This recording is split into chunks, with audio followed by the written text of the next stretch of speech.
Okay, welcome to Mystery AFL Theatre 2014 or 2.014. This is the GWS Giants, and we've picked the round one win over the Sydney Swans. So if you go to clickandballs.com and look for MAT2K, you can get all the links to the AFL Smart Replay. We're looking at round one, and we're going to press play in 3, 2, 1.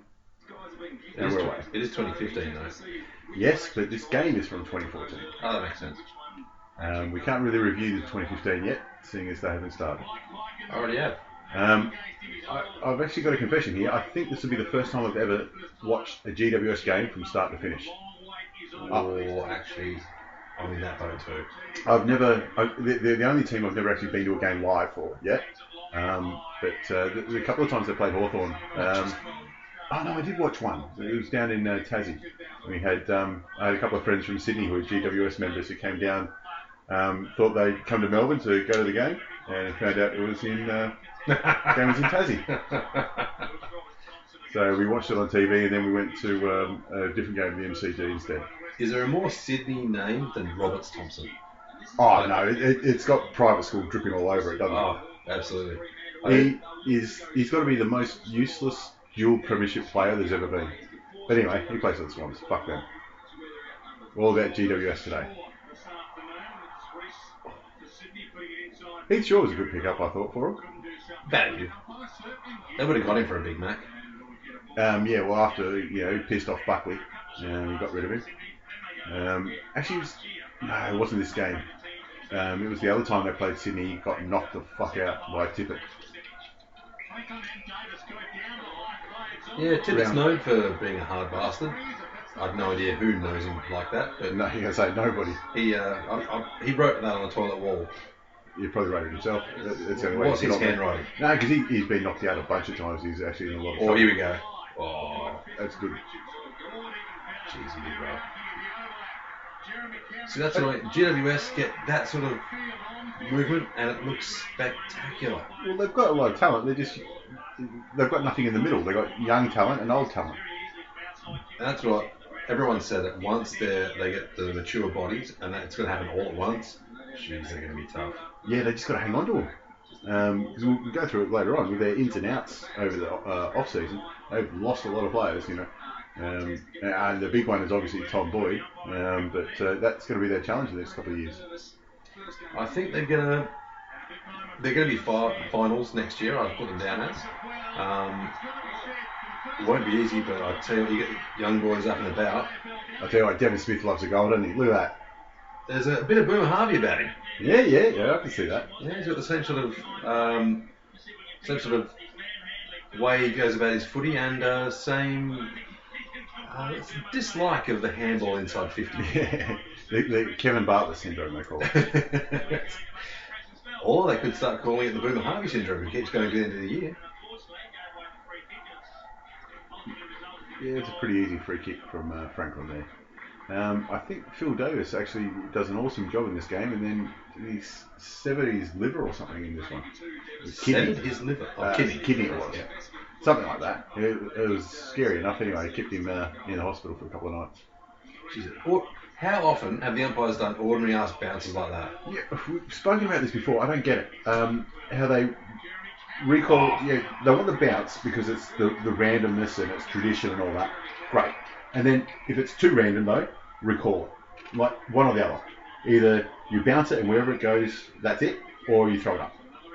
It just doesn't make sense otherwise. It doesn't make sense while we've got the current ruck rules of you have to be in that circle. Have to be in the circle. You have to be opposite. If you're going to have the random, let them line up where the fuck they want. If he wants to run from the opposite direction, let him go. Yeah, and don't recall the bounce. If it goes off sideways, it's sideways this one. Away you go. All right, AFL, get on it. Let them line up wherever the fuck they want. Promise isn't playing anymore, so you don't need that bullshit. This is the third Mystery AFL Theatre we've done, and again it's a Fox game, which just tells you that we're looking at the lower end of the ladder, really. Bronx cheers already. We're 3 minutes into the game, they're giving Bronx cheers. It's very interesting. This is obviously... good bump now. I'll tell you what, there's a little elbow there, but got away with it. I think it was an air swing, but it was close. Yeah, it didn't connect. This is round one, where obviously Franklin's first game for the Swans, and there was whispers and rumours that he was a bad influence on the team, and Hanbury, remember, had to have the chat, the settle down chant. Every team needs that bloke, like the one that says, "Don't fuck up my club."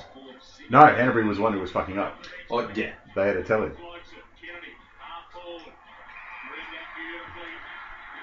This is GWS versus Hawthorn Reserves. Too smart. Yeah, it's good for Sam Reid. He's going to be an interesting player for the Swans. How they use him. It's the option when Buddy's getting double teamed or triple teamed.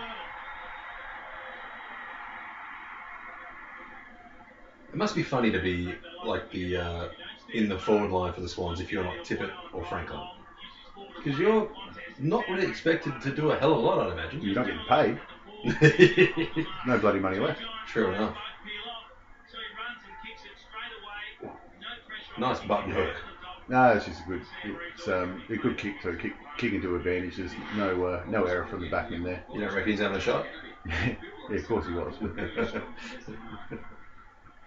I was just thinking earlier, with all the crap going on with Port Adelaide and Richmond late in the year about clash jumpers, from back, GWS and Sydney, not really that dissimilar. You reckon there'd be something said about it? You know, red versus bright orange? Black shorts though, red shorts. Oh, fuck it. Playing on the GWS captain. Yeah. There, plenty of people have opinions about him, but he can play. There's no doubt he's a top quality Hall of Fame level player. I mean, there's good players, there's elite players, and then there's unique, and he's unique. Actually, how many? Who else would be the elite level left foot full forward?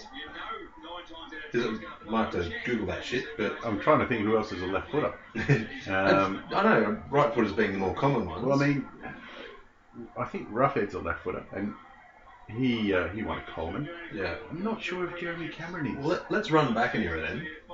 Like all the legendary AFL footballers, AFL full forwards I can remember were righties. Matty Lloyd was a left footer, and he kicked 900 goals. Soft as, but still. It's a legendary, not twats.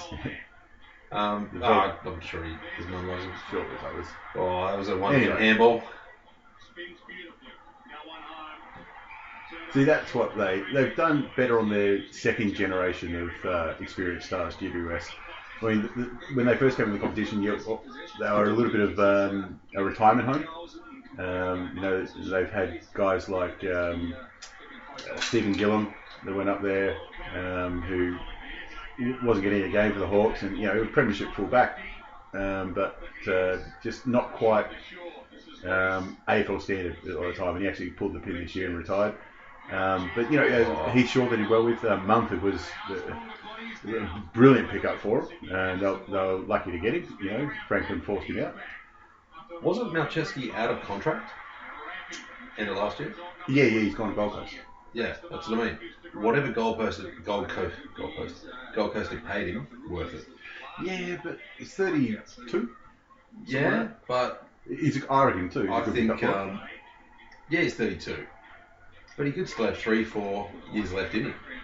He'd be a good development coach and that kind of stuff as well. And plus, how rare a good backman. A good backman will win you the game. Maybe they're not as glorified as the good full forwards. And we are pretty spoiled with full forwards in this era at the moment. Phenomenal talents. Well, I think that we're actually on the cusp of the next era. I mean, because, we were growing up watching it. You'd have Lockett, Ablett, Dunstall, even Tony Modric. You kick bags each week. One of them was kicking 10. And they get thumped in the back of the head by the backman all the time. Yeah, it's just the way it goes. And then we've sort of seen, people are lamenting that It's now a team full of midfielders. Oh, jeez. Now I think the key This forward kid. is coming back into vogue because you've got, look at the screen right now, you've got Jonathan Patton. If he gets everything right about his body, he is just going to monster things. You got Patton, you got Danaher. If his coordination catches up to his frame, he'll be fantastic. You got Tom Boyd. He's not playing this game. He won't play again for GWS. So there's almost the next era. Oh, Jeremy Cameron, of course. So I reckon the next 5 years we're going to see those big bags of goals kicked again. So it'll be good. You know how football does. It works in cycles like that. I think a lot of it now is the rise of the small forward. The small mobile forward gets a lot of goals now. Not as much as the spearhead, but each team will have maybe 2 spearheads and 4 or 5 small goal-kicking rovers. Well, the last couple of years we've seen, Bruce, Ballantyne, kick a big bag of goals. Lindsay Thomas, he was leading the Coleman. I think was it in 2013. He was leading the Coleman for half the year. Yeah, and then he kind of spent the other half on his belly. Yeah, his fortune's dived. Yeah. But we're talking about the recycle players for GWS. Josh Hunt was another great one. He's value, absolute value. He's a bit like Stewie Jew, not round the guts, but he's got a big booming boot, and that's what you've traded for. Oh, buddy, good tackle, you son of a bitch. I tell you what, it's not bad to get a crowd out there because it's game 1 of the season, and there is an absolute monster thunderstorm coming after the quarter time break. So if they knew that was coming and they're still rocking up, that's actually a really good sign for GWS. That kind of crowd.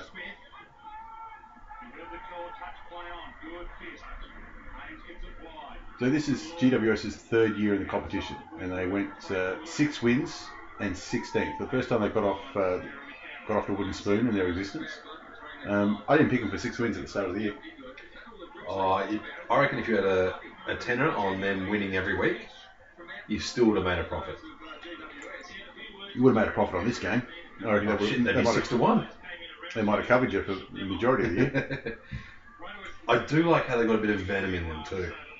Well, apparently even from day one, they were some of the smart talking from just about all the players. It's one thing to be, to have that little bit of gumption, a bit of smart talk, but when you're getting thumped every week, maybe give it quite a little bit glad. But 6 wins this year, up from 1 the previous year. It's not a bad effort. Yeah, there you go. Just the bigger bodies. But that's what I mean too. If you get that bit of smart talk, and it gets in the opponent's head when they're thinking, geez, we can't lose to these guys, they almost make it happen themselves. And I think GWS are going to have a lot to say in who makes the finals this year. If not making it, they'll be the gatekeepers. Yeah, they'll be in there and around, I reckon. Like I said, 4th year, so the players that were there from the start now should be. They've lost that excuse that we're new. There'll be expectations on a lot of them. There's also going to be value on a lot of them too. So if they do need to trade next year, geez, that's not bad. Just take that. What the fuck was he looking at? What's the field umpire going to say? He was ages away.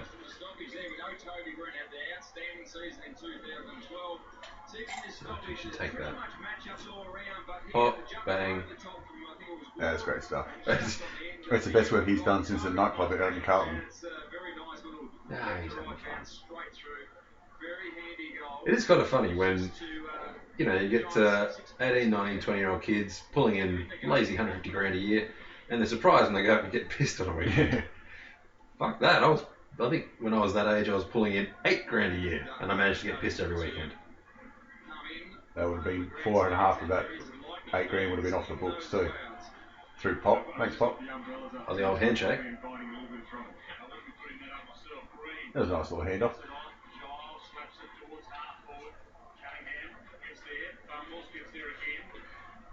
Yeah, but obviously the best pickup for GWS, we touched on it, was Shane Mumford. Pushed out of the Swans. He would have absolutely loved this first game against the old team. It's good to see there's still a role in modern footy for the big lumbering ruckman.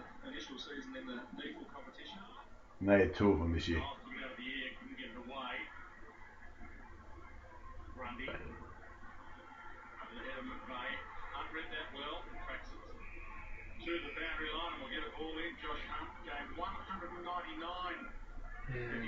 He retired at the end of the season, Josh Hunt. I wonder if he's always been talking about him going over and becoming a punter.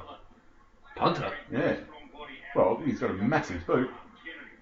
A massive fucking unit in general. Yeah. Imagine him and all the padding and everything in the NFL. Yeah, I don't know if you put much of it on him.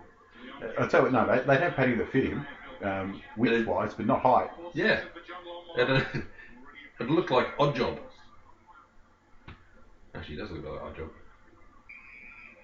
Of course it would. That's given them the opportunity to all of a sudden put Sydney under a little bit of pressure, have the ball going the way they want to try and forward, and they're making the most of their opportunities. It's super impressive. Absolutely, and that sort of kick is Yeah, no, that was out. That was out. I reckon he got there. Bullshit.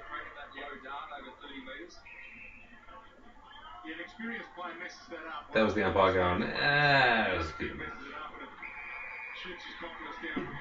It was a good mark by Richards over Cameron there. How did you make his season? Because he was All-Australian in 2013, and this is the 2014 campaign where we didn't hear as much about him. Still led GWS in goal kicking though. Well, I think a lot of that was, GWS did have not a great season with injuries, so people taking opportunities off him weren't as heavy. You mean this year, 14 or 13? 14. 14, yep. Yeah. And 13 as well, I guess. But I don't think he's quality All-Australian level at the moment. Well, you put that one down. In 2013, when he made All-Australian, he kicked 62 goals. And this year he kicked 29, which, funnily enough, is the exact same amount he kicked in 2012. So 3 years of GWS, Jeremy Cameron's won their goal kicking 3 times. Not a bad effort, I guess, but 29, 62 and 29. Yeah, look, I think this season will tell the story. Like, if they are going to go where I and other people think they can go, he needs to kick a bag. And also needs to get assists. Yeah, they need to get Patton back on the field. By all accounts, he's doing all right in pre-season after. Why would you? I tell you what, that's a horrible option from a senior player. You got a free kick dead in front, 30 out. He wants to have a off the side of the boot round the corner. Anyway, Jonathan Patton, after rupturing his ACL for the 3rd time. Completed a time trial over the weekend, so he's up and about and he's mobile, and probably first half of the season rather than end of the season we should see him back, which is good because he's an absolute monster of a unit. What's Patton's nickname? The General.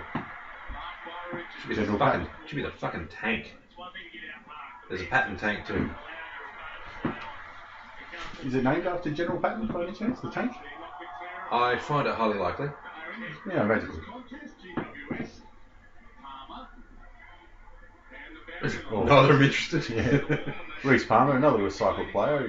He won the Norwich Rising Star at Freo and then sort of never went on. Which is going to be an interesting thing. Look at all the Rising Star winners and how many have gone on. I think a few of them have. Yeah, actually. Well, I think Chris Grant was the first one. Yeah. Buckley won it one year with Brisbane. And then left because he wanted to play in the Premiership. I think we'll still laugh about that one in 20 years' time. Well, he still won't have a Premiership in 20 years' time. There he is, Stewie Jew, the man. Horse. You think of 2 kicking goals? Apparently he got his nickname not for his face. He could have, though. He could have. He could very well have got it for that face. That's a nice and tight game, that's very much the Swan style, in and tight, and GWS are matching them. Oh, jeez. Four. Put off by the Thunder.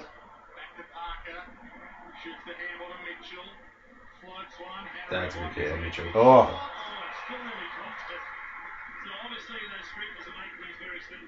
so it was a year of first for GWS because 6 wins. It's the first time they got off the bottom, finishing 16th. It's also the first time they've had back-to-back wins in their existence. Rounds 13 and 14. Oh. So if you're out in the middle and you've seen that lightning standing in a nice little drizzly oval, Yeah, nice little puddle. I think you'd be getting away from the goalpost, wouldn't you? Well, he's aiming away from the fucking goalpost there. Are the goalposts made of wood? They used to be. I don't think they are anymore. No, I'm pretty sure Lee Matthews killed that idea. I don't know for sure, but I think they're like a PVC now. Or something. I don't know. They're fairly strong. Yeah, I think they're supposed to be light. So I'm quite sure they're not metal, but who knows. They might have changed them from wood when the Waverley thing happened and they burned one.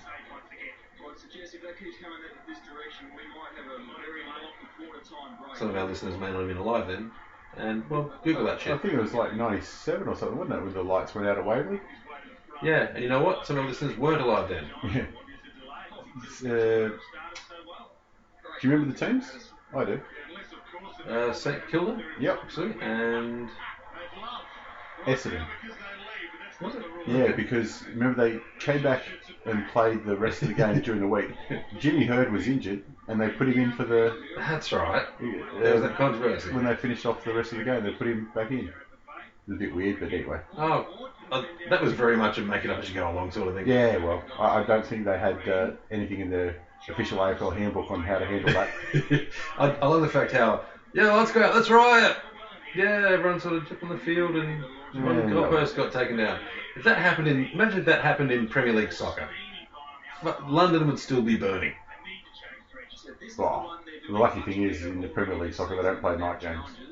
Otherwise, yeah, they've shown what they can do. Wouldn't matter.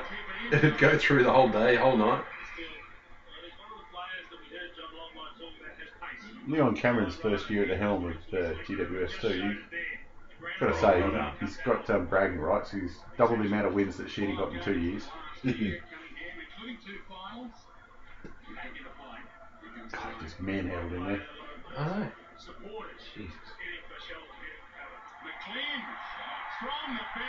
Yeah, it's not a bad effort, that. Not a bad effort at all. Nah, that's bullshit from the past. Bloody defenders, there's not much you can do about that. No, It pisses you off. you play the odds. Like, alright, I'll push him. You know, You can have that. Alright, you're on your right boot in the pocket, running out. If you're good enough, it's there. Yeah. And he's good enough.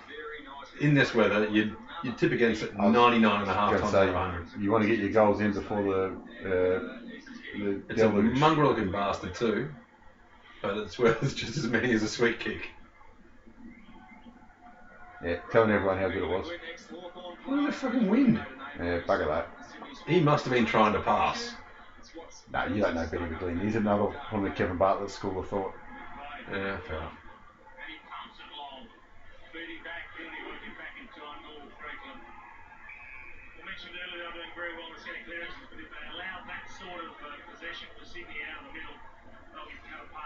It would be good next year with the GWS a bit more experience down back. One of their off-season pickups was Joel Patfull. Maybe the crack.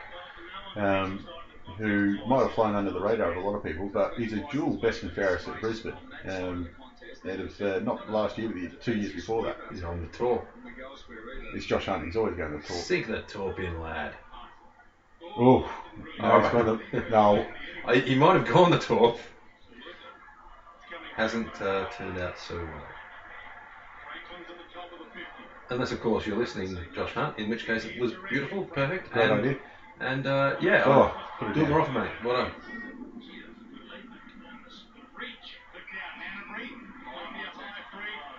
Might just hold this one up this time, fellas, rather than have the snap.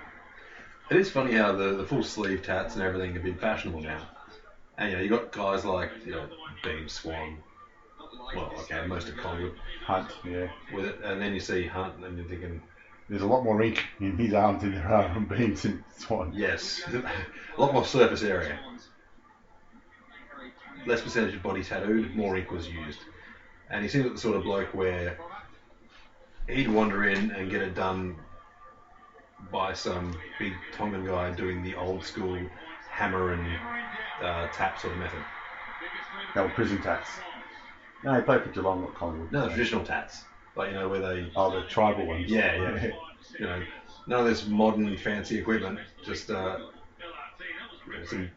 pins made out of sharks you caught, ink from I don't know, ground up obsidian, and the pattern just came to them in a hallucinatory dream or something. Always looks like he's got up to his wrist in his asshole. Well, if that's what gets him up and about for the game. But I like that how he's putting ice on the back of his neck, just to make sure everything's cool.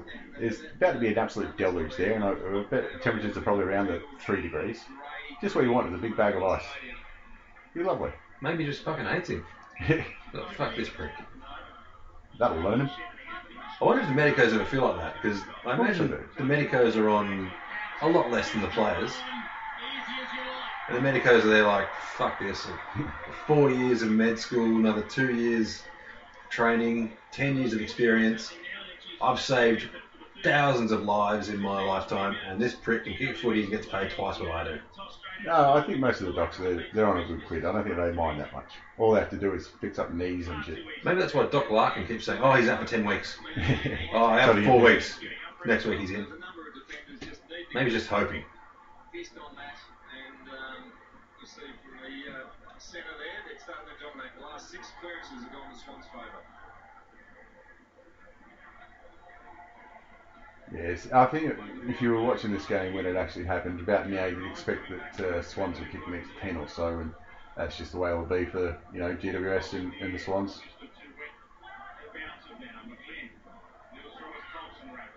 But who knows what effect this massive thunderstorm had.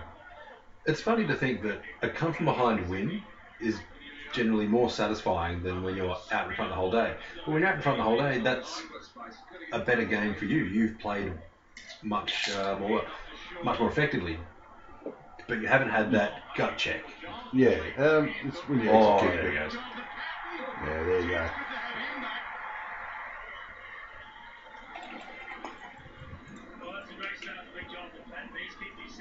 Some of the goals he kicked this year, from 2 steps from 60 and he's just belting them through. This makes you so, even as somebody that doesn't go for GWS, so disappointed that he went down with a knee again. As a football fan, I really, really hope he's not one of those cool beans. Because he could be anything. He's Carey-esque. I know they say that about every big forward that comes through, but the way he moves and his size. Even his build. Yeah. And remembering a young Kerry when he played, he did that. He had that ability to pack mark too. He was captain at 21 or something, wasn't he? Yeah. And Patton's, I think he's 20 this year, so... I have no idea who appointed him captain, but they've just gone, this kid can play, let's run with him. I think Carey appointed himself captain. I think anyone argued. Yeah, despite everything that happened towards the end of his career, he can still play. Yeah. The first time I saw Jonathan Patton was in his injury-interrupted first season, which was 2013. He was talking to Richo on the boundary line, and I swear he was staring Richo in the eye, or maybe even a tiny bit taller. It's just an absolute monster of a unit. If the knees hold up, it's a once-in-a-generation type of player. He'd have some kilos on Richo too. He would now. He moves well too, which is a surprise. That's why he's number 1 draft pick and the rest of it.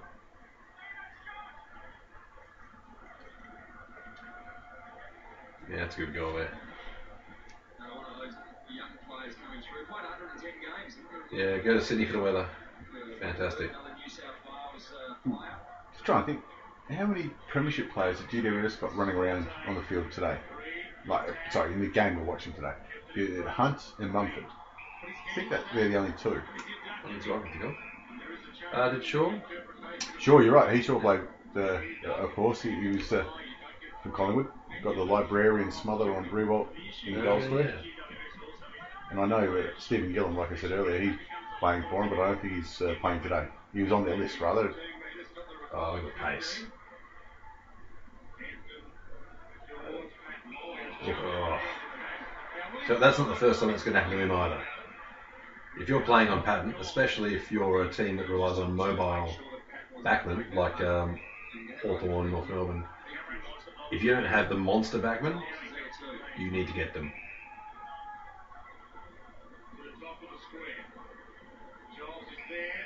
Yeah, Otherwise, just double, triple team guys like that. You got it, that bloody big. Yeah. We Hawthorn got Lake. But I don't think even Lake will. Now. Lake's got the veteran card though. He can get away with a few little things that young backmen can't get away with. He can be the sneaky type, yeah. But even then, I don't think he's going to be able to shoulder with Patton, if Patton's fit. That's a nice pickup in the wet. Yeah.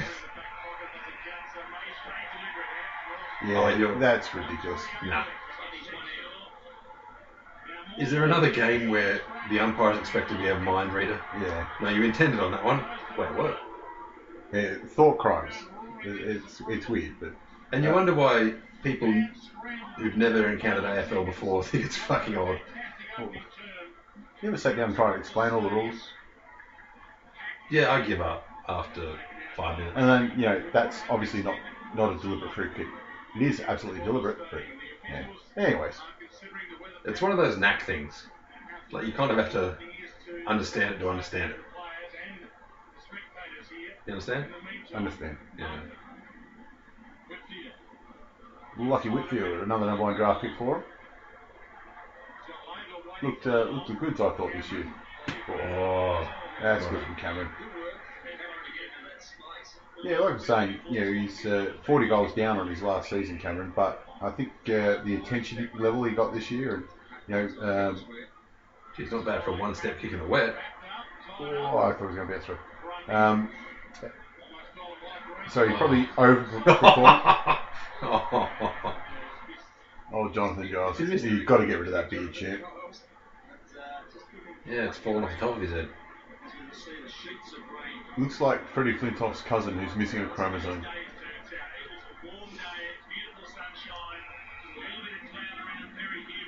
You have no idea what you're talking about, Dunstall. No sunshine there, sitting all week.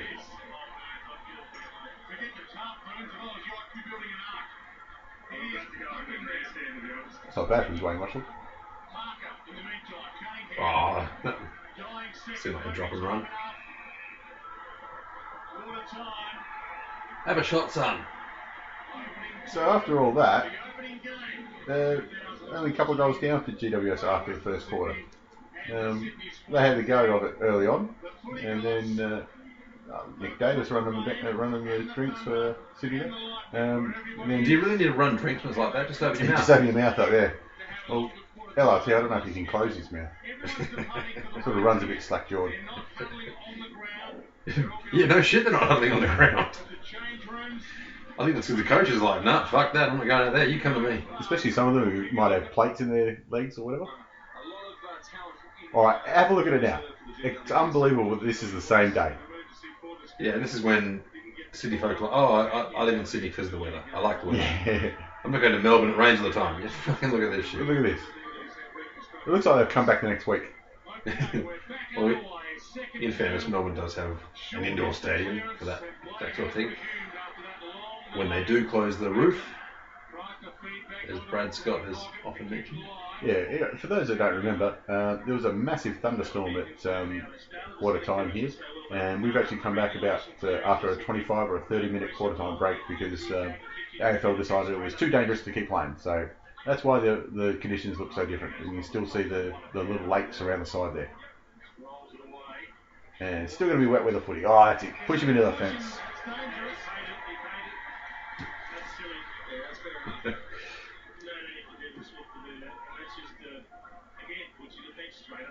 I tell you what, Devon Smith gave away that free kick there, but at the same time, it's that kind of almost aggression that you like from someone like him. He's starting to get a man's body instead of a boy's, and starting to push his weight around a little bit. Yeah, needs to temper it a little, but I like the intent. Yeah, and I think picking your victim too is a good option. Yeah, I don't know if I'd be that scared of Reshaw. No, exactly. That's what I mean. Compared to a few others out there. Give Reshaw the free kick, he'll probably fuck it up.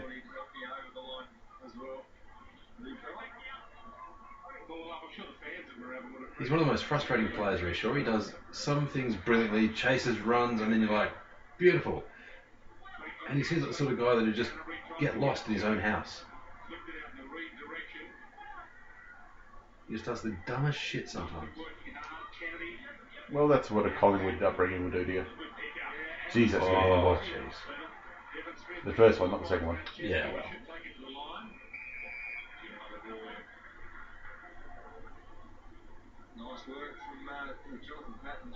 The traditionalists would like wet weather footy a little bit because it's all straight down the line and keeping it simple and just gain meters all the time. I think a lot of it is it's a very strong test of guts and willpower.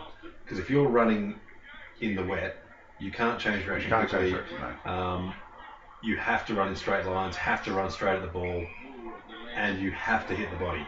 So a lot of the very agile players, the outside players, their pace is reduced, their agility is reduced. So it comes down to who's willing to take the hits. And not always the biggest guy. I mean, Luke Hodge, one of the most courageous straight line running players, definitely not the biggest. He's probably one of the most beat up. Yeah. A lot of scar tissue there. It ain't the years, it's the mileage. And that looks like a simple goal there, but in this weather, they're all twice as hard.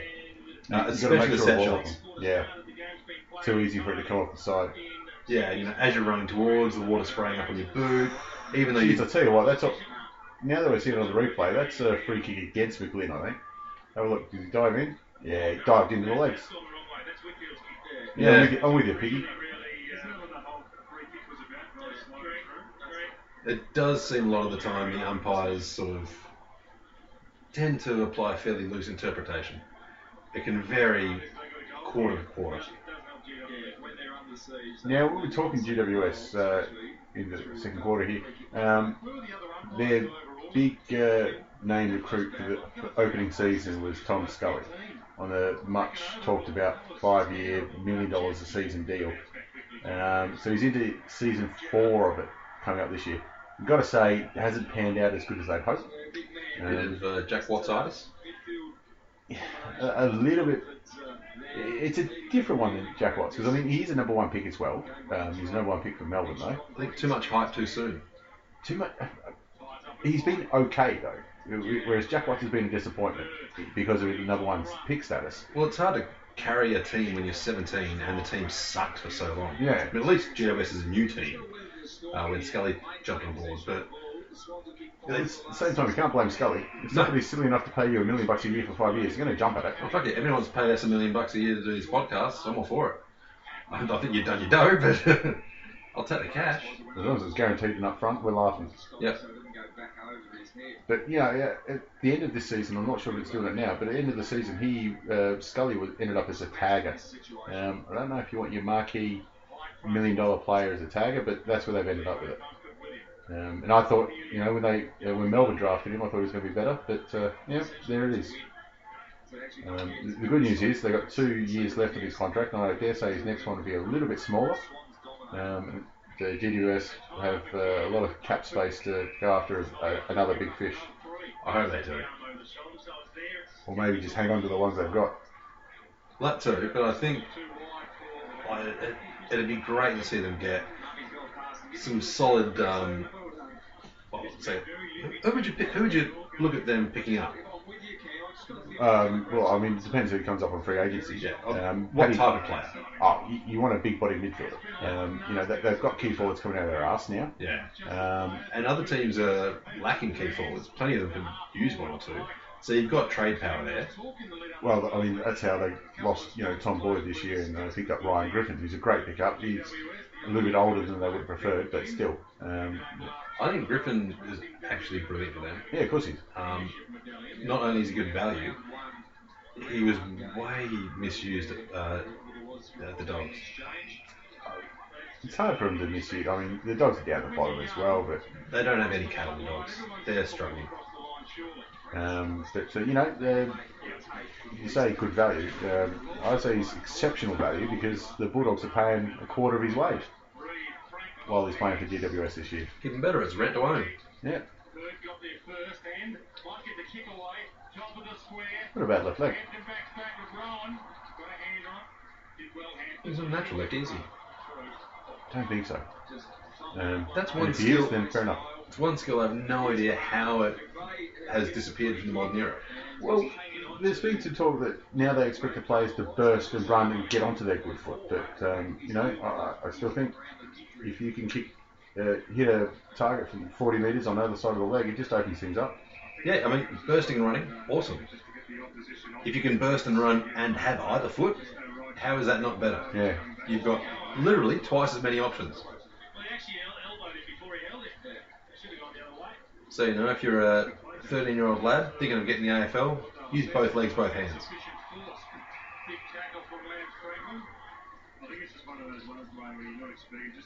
And don't get the tats. No. Yeah, wait till you're 15. 12 you're playing for Collingwood.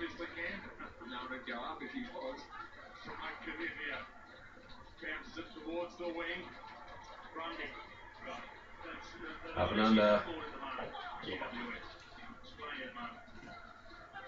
Yeah, it's almost a hand pass for a kick there, but yeah, if it works. Cornelio, he had a good start in his career. I know he's one that some of the other clubs have started to look at and asking how comfortable he is out in Western Sydney. Oh, you muppet.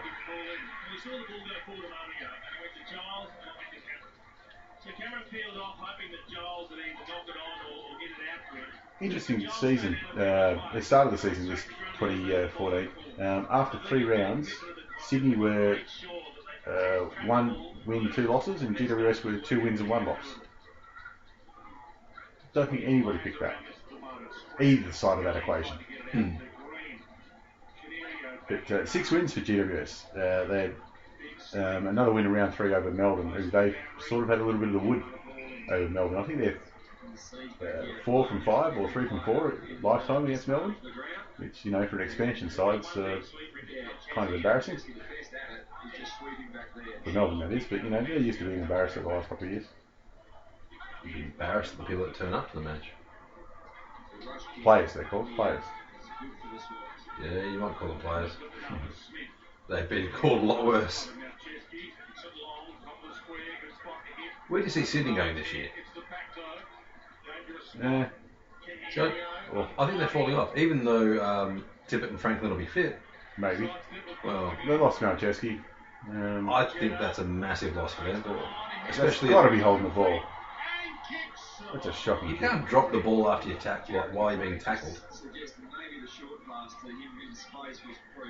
I like that when you've had the miracle shot from the boundary in the way. Oh yeah, sorry mate. If I saw you, I would have passed. Yeah, tackled. Oh no, it's a handball. Fair enough. Yeah, he's still fucking numpty though. Yeah, no, he's hand passed to himself. Oh jeez. Pinpoint. Look at that. Davis with his kidney still intact at this stage.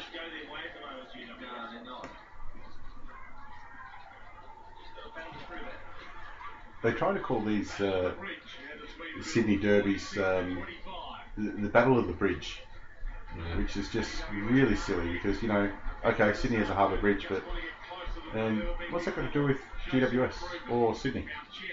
It's not like they cross the bridge to go play each other. There's a bridge out Parramatta, isn't there?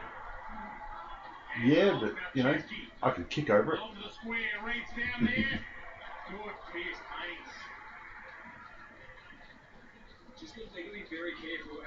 They're both on the same side of the bridge, so, if they're going to battle on the bridge, it's just inconvenient for both sides. And they've got to pay tolls.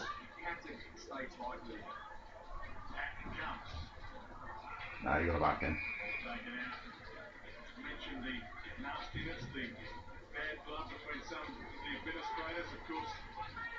Now, when I was picking which game of GWS we were going to show, it was at first glance it's pretty obvious that the win over Sydney, eventual minor premiers in round one, and the first time they've beaten them in their existence. On paper, it looks like the best win for the year, and it probably is. But I very nearly chose round 23 against the Bulldogs, purely for what it's going to mean. They've got their, I say, first genuine rivalry building with the Bulldogs. It's going to be fantastic to watch, I reckon. A lot of people are looking forward to their lining up later on in season 2015. And in the final round of last year, there's a little bit of biffo. Ironically, when Ryan Griffin got a hit with one of the best tackles of the year. But they're two teams that you hope they really push that rivalry themselves and make it into a draw card. While they're on the rise, hopefully both teams rise together. GWS closer to a flag than Bulldogs are, I reckon. Yeah, if they can hold on to their players there. I think Essendon's are closer to a flag than the Bulldogs are. And that's if they don't hold on to their players. You know they play the pre-season matches in random places? Like there's always the overseas match. They play, sometimes it's one in the UK, one in the US, one in New Zealand, all that. Yep. And original ones. Yeah. GWS should go to Japan. Why Japan? Over the rising sun. What's it got to do with GWS? I don't know. That's where you go. Gold Coast, wouldn't you? The sun? That'd work better, yeah. They I'm got thinking because they're the young sun. GWS would work much better. Gold Coast. Yeah, because they've also got Son of God there. Yeah. You know how teams play random matches pre-season and all that? Yeah, Gold Coast should go to Japan. Brilliant idea.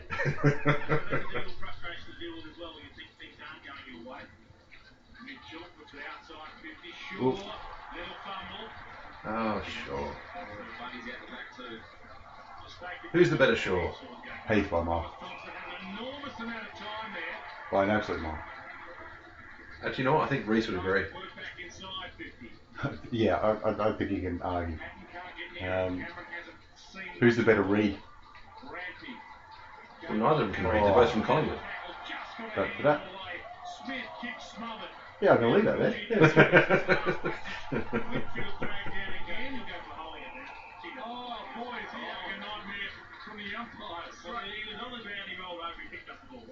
He smothered the ball. He was very good smothered to start with, so it was almost in his hands from that. Yeah, a good deed never goes unpunished.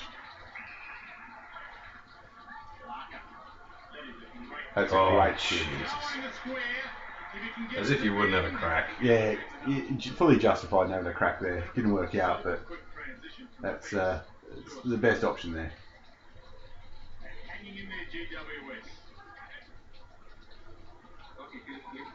Jeez, imagine what odds you get when the bookies run out. But again, it's the old the old story though, isn't it? 7 goals 6 and 4 goals 1. So just taking the most of your opportunities.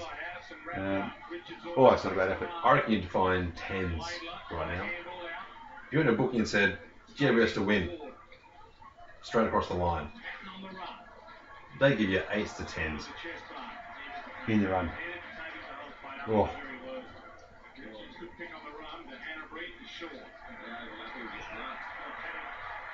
It's not bad how good the grounds are where you can run and bounce like that after it's been pissing down. Yeah, I was thinking that. Back in the old days, the ball would have just stuck in the clay mud. Oh no. No, didn't pay it. Got his speedos on. That's a smart man in weather like this. So I don't reckon they should have paid it either. It looked like it hit the ground. I'm sure they'll show it. No, they won't. Okay, fair enough. Yeah, fair enough not paying it too. Keep going, and watch this. No, just a nice little one. Oh, perfectly weighted. And he's still running. And he's still not There's that massive left boot. And he's still running. Oh, look at this. Shep it off, dickhead. Oh, Oh, unselfish. That's great play from GWS. Oh, bullshit. Patton should have shepherded off. No, Whitfield should have shepherded it off. No, they should have shepherded off. But it all works out in the end. He's still spewing. Right. Nah, that Nah, popped out. Absolutely. Bad luck, champ.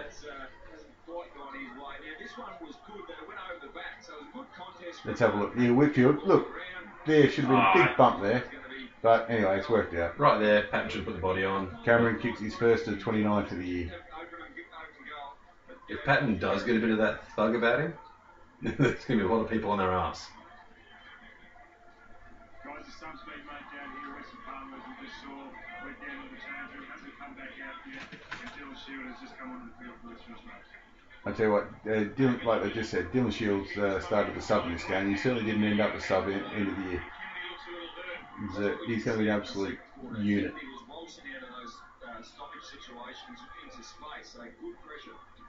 Oh, wow.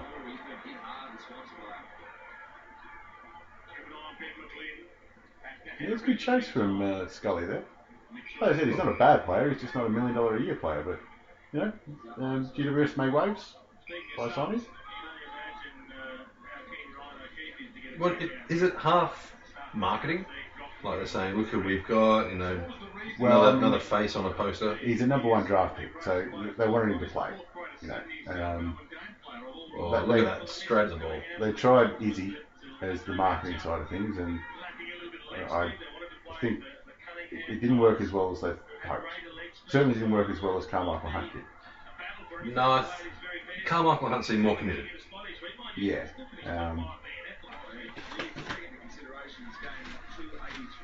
I think that Gold Coast got their money back through Carmichael Hunt, and off the field as well. By all accounts, he's a very dedicated trainer, and the way he prepares himself. Izzy looked like it never came easy for him, and it's hard to keep yourself motivated no matter how much you're getting paid. Which is it's kind of good that he says I'm getting millions of dollars, but I'd rather go do something else. It's something to say. I'm going to walk away from it. I mean, obviously he's going to walk away into another $1 million contract, but wherever he goes, at the Wallabies and the rest of it, but still. I think too, like at the moment, the AFL is the money sport of Australia. Yeah, but when you look at rugby, you can go overseas with it too. Very true, but that means you have to live overseas. Yeah, he was all right. Yeah, if you want to play there, that's fine. But a lot of people, they want to stay in Australia. That's good too. But some of the AFL players, if they want to earn money, they'd go and be kickers in the NFL. Yeah. But some people just don't want to. But you can't fault Israel Folau for having a crack. I mean, shit, someone comes and says, pretty sure someone came and said to a upper level AFL player, like, not Gary Ablett or anything, but someone like him, let's say Jeremy Cameron. Yeah, or Beams. They came in and said, look, we'll pay you $2 million a year to play soccer. You've got to think about it. They're like a crack.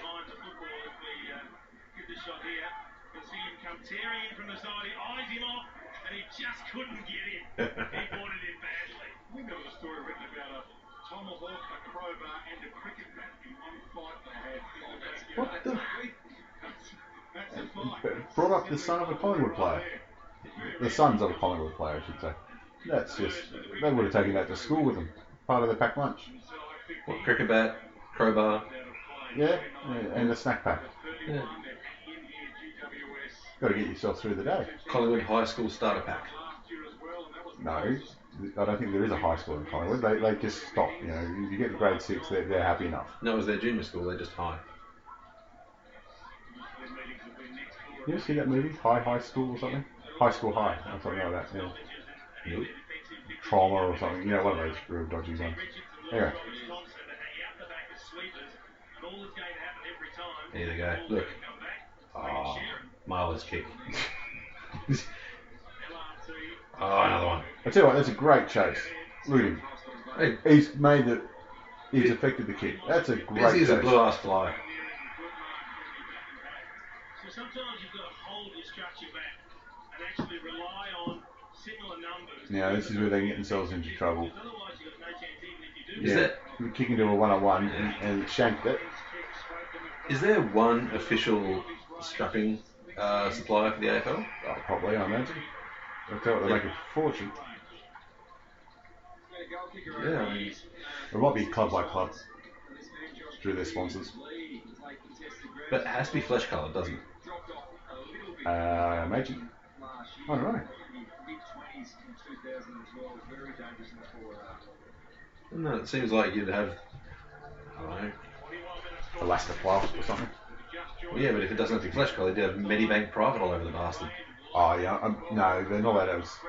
You're right. It probably has to be flesh coloured because they're not allowed to have sponsors except for one on the front, one on the back, one on the shorts, that type of thing. So they're pretty strict on the sponsors.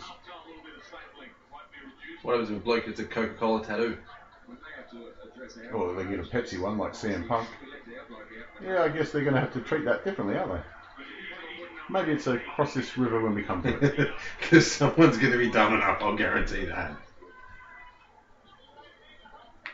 Canterbury. I think he's back as one of the development coaches at Cats this year. Oh, gee. Yeah, I think you've got to pay that one. He may have made it look a little worse than what it was, but it looked pretty bad. Nah, it's a free kick every day. Oh, absolutely.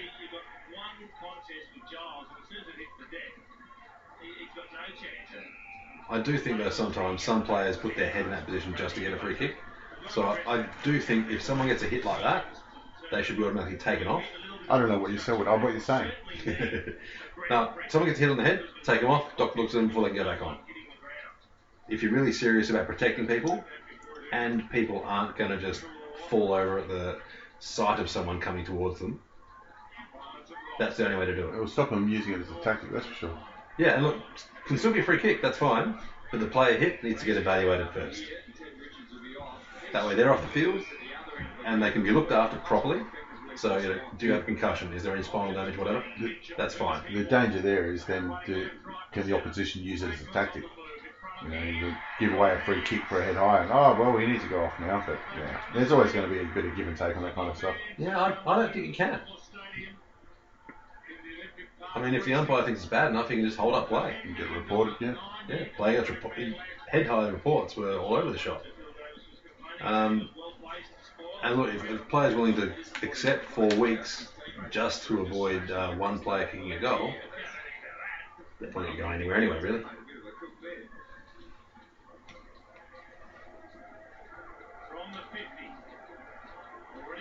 Ooh. There's a wet weather kick. So if your buddy's goal kicking coach and he's 45 out, decent angle, wouldn't you just tell him to just run straight at the pocket, kick it over your shoulder? Well, I know when he was at Hawthorn, Dunstall tried to straighten him up. And they had, get him to run in between witches' hats and stuff like that. And at the end of the day, he just went, mate, that's your style of kicking, just go with it. It's good that he had a crack at it, though. I mean, if you're going to take advice from any full forward, Dunstall's one of the ones you listen to, no matter who you are. Especially when it comes to set shots. Yeah. I mean, he and Lockett were in a class of their own. Oh, that's a nice grab. In the wet. In the wet. That's bullshit.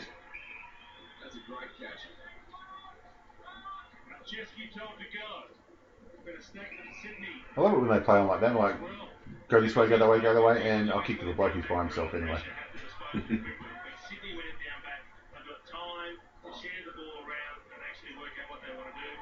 Interesting option. Just watching him back play, we just saw the Grundy mark to start with, kick from field A. It was really good use of the body, just protects the drop zone, put out his hand, takes a beautiful one, but there's a hand. Not a great kick to your key forward, but it's easy to get well Grundy there. Good body, and he did just enough to avoid giving away a free kick with a hand in the face. But I think that should be absolutely legitimate. As long as the eyes aren't touched, fine. I like Hampton as a player. He'll be a great running halfback Oh. in the years to come. Oh, get off. Gee, that's not a bad effort at all.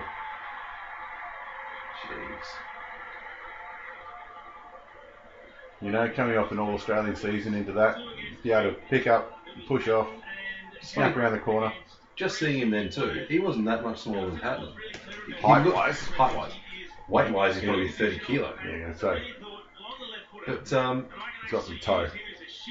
for a guy that size too, and that body out, Beautiful left leg around the corner, never in doubt. Jeez. Yeah, nice work. He gets a lot of his goals running back. and that mobility in those conditions, He's been really nice. Like I said, he's been an absolute the best pickup for GWS. He's leading goal kicker 3 years in running.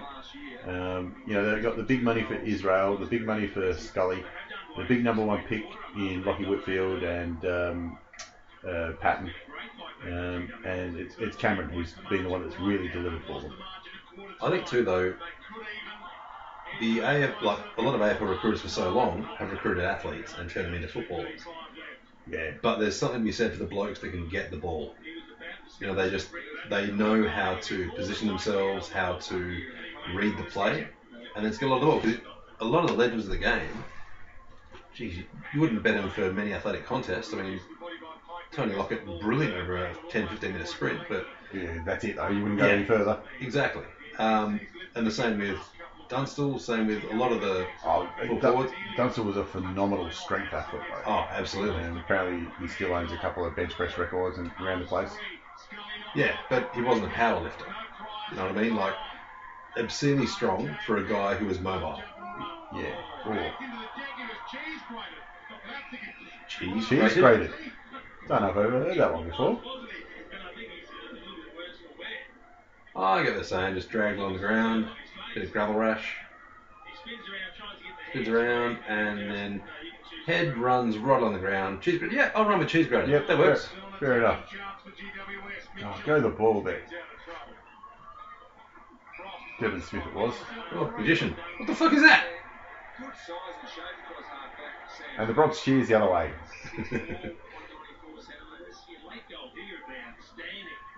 Go the talk, get in there. Oh, shocker. Jeez, I've called that twice and that's what's happened. He's lucky to get hands to it. Good call, Jamal.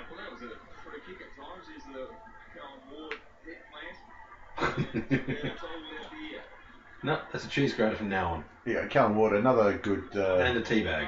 Good reason for the Bulldogs GWS rivalry. Who's their best and fairest in their debut season, Callum Ward. Ooh. So the three best and fairest of GWS are all out there. In Ward, Cameron, and this year was Mumford. I really wish the Bulldogs would do better than what they've done. It's sad they've only got that one flag, and they don't look like getting near another one for quite some time. They only played in 2 grand finals for old Bulldogs. Yeah, I know. It's kind of sad that teams that have been in the game, a couple of decades, have more grand finals than them.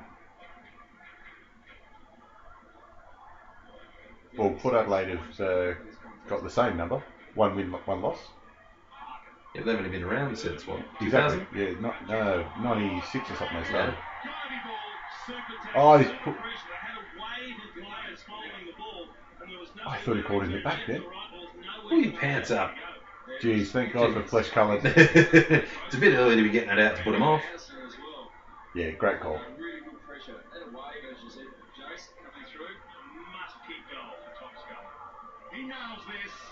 He didn't even worry. Oh. He was worried when he came with the boot though. Like I say, you've got the worst of it in the first quarter. You don't need to claw it all the way back. You just win a quarter and then win the next one. Just slowly does it. Grinding. Oh, look at that though. That closing speed. That's great stuff. Not $1 million a season stuff, but there's at least 400 grand there. So he's working it off slowly. And he's just turned the body 30 degrees, so it's not quite in the back.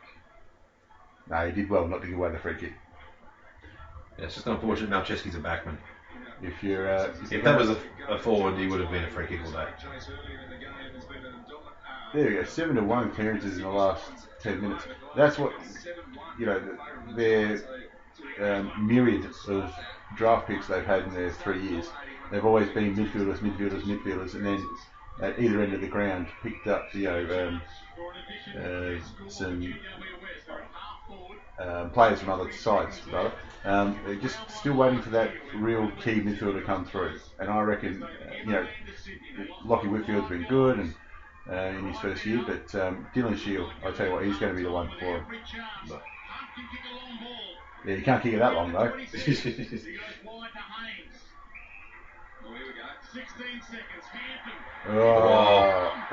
got a boot to it. Here it comes back. The Swans now have a couple of seconds. Long bang towards Cunningham. This had hurt if they scored from this. Buddy Franklin does seem re-motivated in this game, though. It did seem he was coasting a little bit for his last few regular season games with Hawthorn the year before.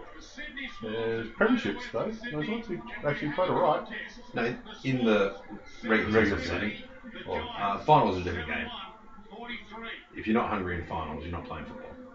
Well, that's what we wanted to see. We wanted to see a good young team under pressure from one of the best teams in the country. Who was that? One coach said that. What's that? That he has no motivational speeches in finals. He said, if you're in the finals, you're not motivated, get the fuck out. I can't remember which coach it was that said that. Sounds like a Malcolm Blight type of thing, but you never know. And Malcolm Blight could have been anything. Yeah. Could have been something utterly insightful, or he could have said, well, it's finals time, and the red frog looking at the blue sun, so let's get ready to...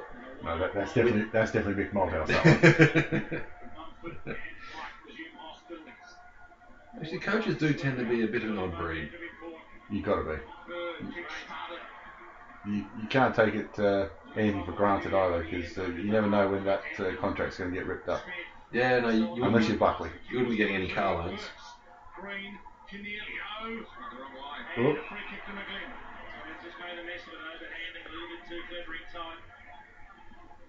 Space everywhere.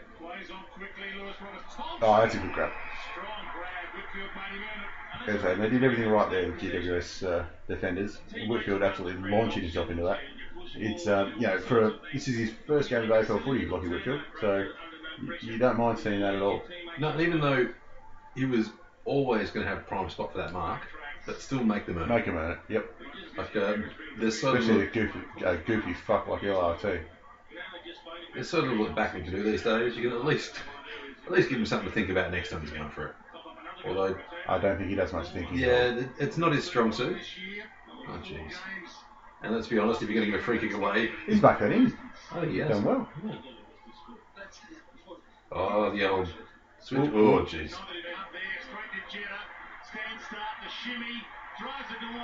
Yeah, it's very unfortunate for one of your senior recruits in Hunt, but he certainly made his value for GWS for the rest of the season.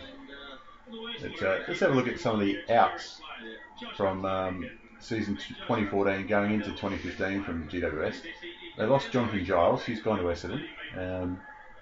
Kind of understand it a little bit. I thought he was a good player, but that lumbering ruckman, Mumford's killed him. No.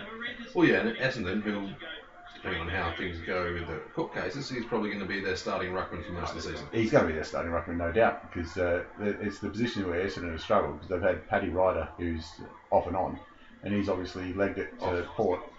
So they really only have the one number one ruckman now in Giles. And I still think he's a good pickup, but... I'll tell you what, though, if you're Paddy Ryder, that's a good job for you. Oh, yeah, Port will be up and about next year for sure. Robbie Gray, that kid is a superstar. But so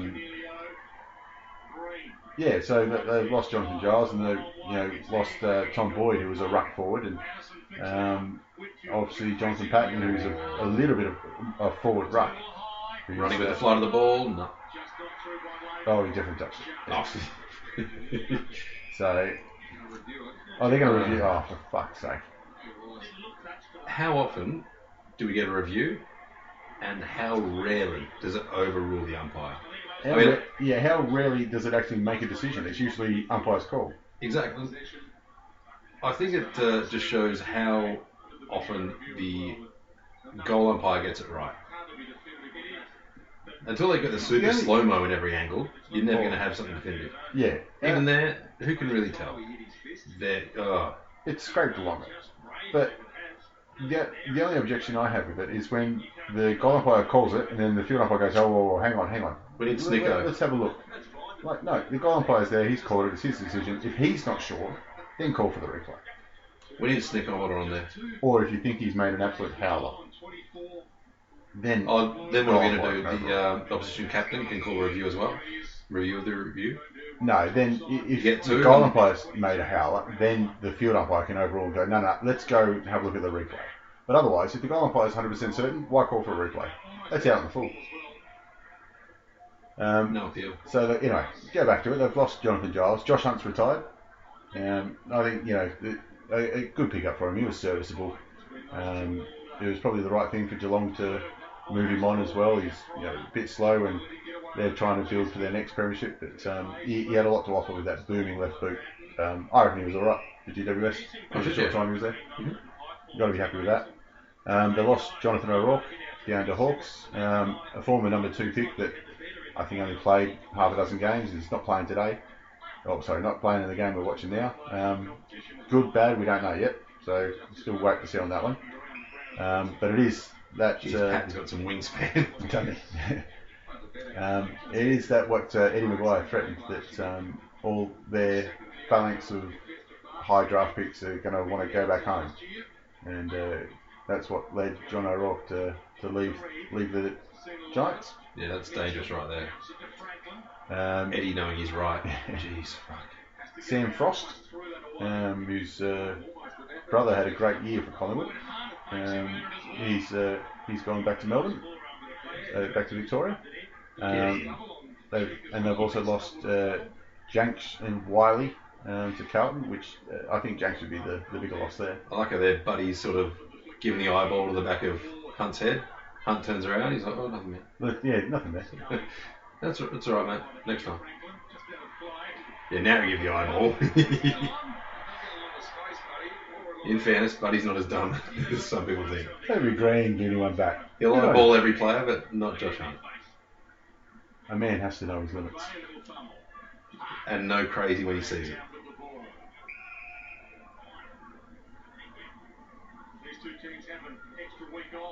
I'm pretty sure this ground still has a car park.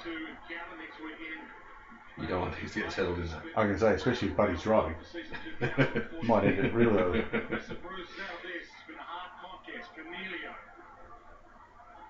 There we go. Almost got it back again. Scully gave it up. Canelio. Giles. Nice mark on the big fella. I think the other highlight for GWS from this year was a couple of players got to meet The Rock. You see that video? You saw it? Yeah. They went off their nut getting to meet The Rock. Trelaw and I can't remember who the other player was. Everyone loves The Rock. Oh, What's he based that rating on, guys? I think it's just the confidence foul. Maybe he's based it on the fact that he is their game's record holder. Spot on, he is the game's record holder. There you go, Jonathan Giles, their game's record holder, now playing for Essendon.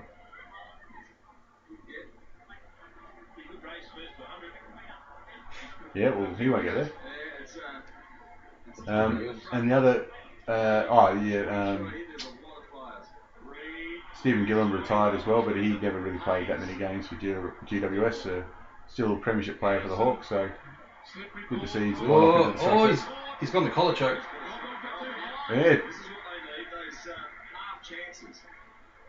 But the obvious big loss is Tom Boyd. Again, another one we never really saw what he's capable of, because he's only at GWS for 2 years and spent one of them entirely on the sideline. Gets the collar. Oh, he missed a rear naked there. I'm disappointed. Oh, another shocker.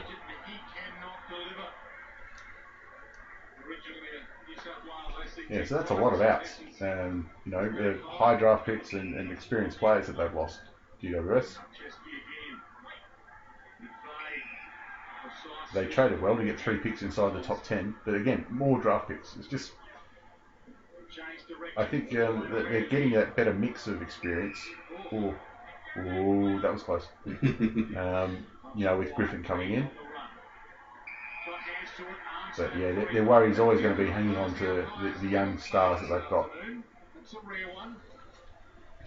Well, I think for the next season, they're going to be okay there because there's always that threat of playing finals and that sort of thing.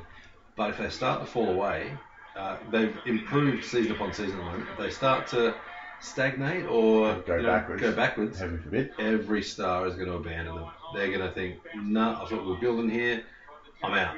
And you're going to see an exodus and it's going to gut them. I don't think it'll happen. I think they're going to build and build. If they do play finals this year, you're going to get players recommitting. They'll be signing 3-4 year contracts. And it'll be brilliant for the club, brilliant for the AFL. Well, I think there are two twin towers in Cameron. He's already come out and stated he wants to stay in GWS. I think he's one of those, a bit like Jared Ruffett for the Hawks. He's happy with the club. That's his club. I'm done. He's a country lad. He's loyal. And Patton, I can't see going anywhere else after, they put him through 3 knee recos. You'd hope he'd stay. Well, it's easy to be loyal when you're in the top 5 players. They're getting paid pretty well. Club looks after them. Showing me the loyalty back, I think, is the least you can do. Yeah. If you're not in the top 5, and it's easy to ask for loyalty when you don't know if you're playing next week. I mean, yeah, those guys on the fringe, you're going to lose a couple of those and you get a couple back, but it's when the real, like you're saying, the top 5, when they start to get the $1 million offers to go the other way. You want to hope that they can, they want to stay for a little bit less money. And Cameron's going to be the big target, but he's already re-signed the contract extension, so it's that side of it's a good sign for him. I don't know the GWS really complained too heavily about that, considering they were the ones who had the big offer in for Buddy Franklin until Sydney trumped them at the 11th hour, apparently. Well, it trumped them 12 months earlier. Yeah, exactly. They ran the smoke screen for him all year. Jeez, imagine the buzzkill you had if you were the recruiting guy from GWS. Oh, you could. I got this stitched up. It's gonna be fucking massive. It's gonna be brilliant. He's coming to Sydney. Swans. Well, I remember during that trade week when it's a bit like Fernando Alonso. I remember during that trade week when they put out the tweet that we have withdrawn our offer to Franklin due to him going to the Swans.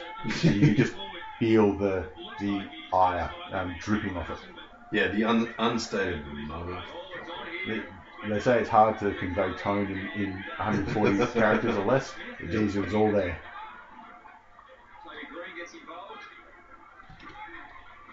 Toby Green's definitely there, Hayden Valentine. Oh, every team's got one. It's good to see. My favourite is Brent Harvey. If you're playing around him, you fucking hate him. But he's going to be a 400 gamer, and you kind of got to give him a bit of leeway for that. Big mummy, look at that. One of the best tacklers for a ruckman going around. And it looks like he loves it too. Yeah, those simple pleasures.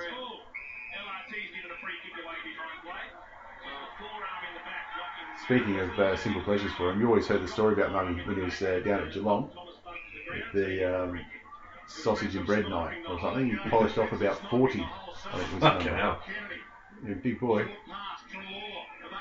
Throwing more sausages down his throat than Jenna Jameson. These young names, all highly rated players. I don't think either of them shoot either. Well, they've not been a rival in their time to Sydney. Sydney has just dominated them, so you couldn't call it a rivalry. You can't call it a rivalry unless there's a threat. Yeah, it's got to go either way. Like you're saying, that's what GWS is starting to, building those rivalries. We talk about it so much with the clubs that are down the bottom. It's good to see, they finally got that win over Sydney, sort of get it out of the way. Good tackle. Oh, and you give him one to go on with too. Even better. I thought he was going to reverse it then. Nah, let him know. Oh, he's still mouthing off. Geez, if any of these guys ever want to switch codes, slips fielders for the Australian cricket team. Yeah. I tell you what, Devon Smith there, future captain, I reckon. Yeah? Well, I mean, they've got Ward and Davis at the minute. Davis is still young, but I'd like to see the single captain, and I think Devon Smith is sort of in that right age bracket. Yeah, I don't get this a third of the team being captain sort of thing. Leadership groups is one thing, but not captain. I'm fine with leadership groups. I think it's fine, but captain is the bloke. He's the coach on the field, essentially. And you can't have too many people driving the car. One guy says, nah, we need someone to stand up. It will be me. I wonder how much, naming dual captains, how much of it is off-field, that sponsors and media commitments and that kind of stuff that they can say, we're sending a captain? Maybe it's just like any job, you get a pay review and you're like, all right, I want to be captain. And they're like, well, okay, we'll give you a title change then, and not a real wage rise, which is why you end up with half the team being captain. It's like the young lads having a bit of a catch-up game on the oval. So, I'm the captain. No, I'm the captain. Well, we can both be captains. And then everyone sort of runs around anyway.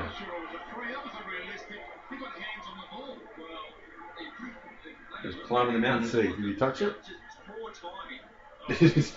Well, he did touch it, but he also touched the back of his head. He was off the ground. I'm going to say, and that's a good effort from Josh Hunt, getting off the ground. Problem was when he landed. He has a great kick from Malcheski. He made that hospital hand pass look good too. Remember when they announced they were going to the Gold Coast and to GWS, and everyone's like, nah, it's terrible, not going to happen there. They're screwed, they got nothing. Should have gone to Wagga. Yeah, they haven't been proven wrong yet. No, but I like the mentality of it's not who you go for, it's who you hate too. To be an us, there has to be a them. And Sydney Swans supporters tend to have been a bit good time for a while, I reckon. Even now, crowds are still nowhere near what you'll get in Melbourne. They're still comparable to what you get in NRL. Oh, they're shit all over NRL crowds. Yeah, but you've also got to have someone you don't like. Like, Melbourne teams have Collingwood. Everyone fucking hates them. But having someone you just want to beat so badly. Yeah, it was those rivalries like we're talking about. But I think that seems to be what the AFL is trying to do.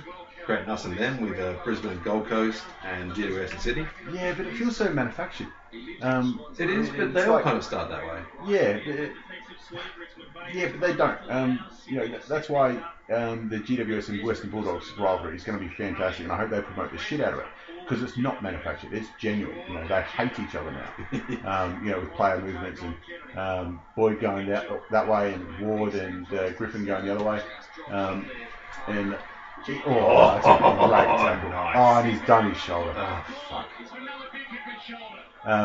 Whereas, these two, they put them together and go, all right, you two, you hate each other now. It's the Battle of the Bridge. And Swans built a piss out of it for 2 years. Yeah, the Battle of the Bridge doesn't work. Exactly. It's such a paper rivalry.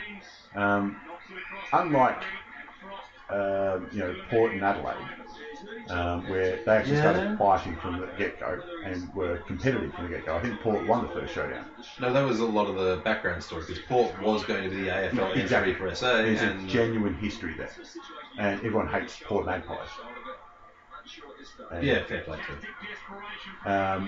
Freo and West Coast were a little bit similar but different. But they've had so many all-in brawls on the field that the Western Derby is now one of the highlights of the year, home and away season. One of those games you're always going to watch just to see who Valentine pisses off. But this is the first time that, not just the first time GWS have beaten Sydney, the first time they've been competitive. So hopefully it starts to become a genuine rivalry now rather than just a blind date.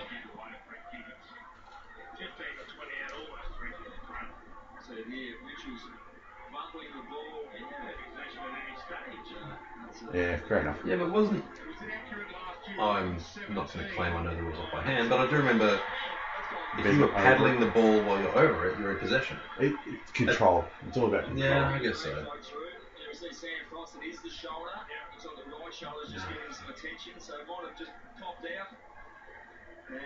He looks like he's been quite handy. Certainly a very desperate. Yeah, they'll miss Sam Frost, I reckon. It would have been good, especially with a tackle like that.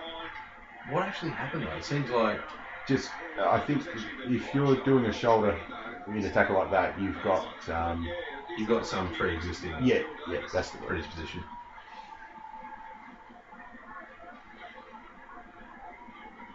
Well, I guess he'll come back with the shoulders heavily strapped like half the players seem to do. And speaking of which, he's done his shoulder a few times, Phil Davis. 19 minutes go on third turn, not far from entering time on. Canelio. Cunningham. Parker. Yeah, look at it, still going, still following it through. Time in, no free to Callum Ward, where Angels here to tread.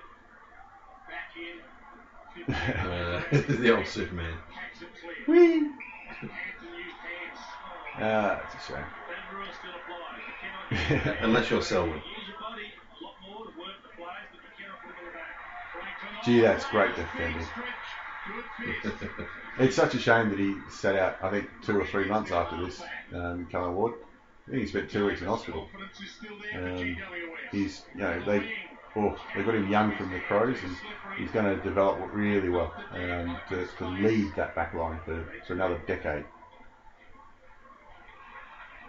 Speaking of leg speed, Jace, that was good closing speed from Phil Davis. This is one of the better games I've seen Phil Davis play. The big task on Lance Franklin. He's got round in front of him to punch it away. Yeah, so need enormous closing speed to get up to that position. Oh, that's got a good throw. You never see John Longmire lose his shit. No, he never looks interested either. No, like he's not eating a sandwich during the game or anything, but He looks like he could fall asleep at any minute. yeah. Is that closing speed? Yeah, it's like closing speed. It's pretty easy when you hang on to it the whole way, but fullbacks have been doing that for 100 years. Oh, they'll be doing 100 more. I think grab of the jump has been illegal since day one. Yet to see a fullback who hasn't had a handful of jersey every match.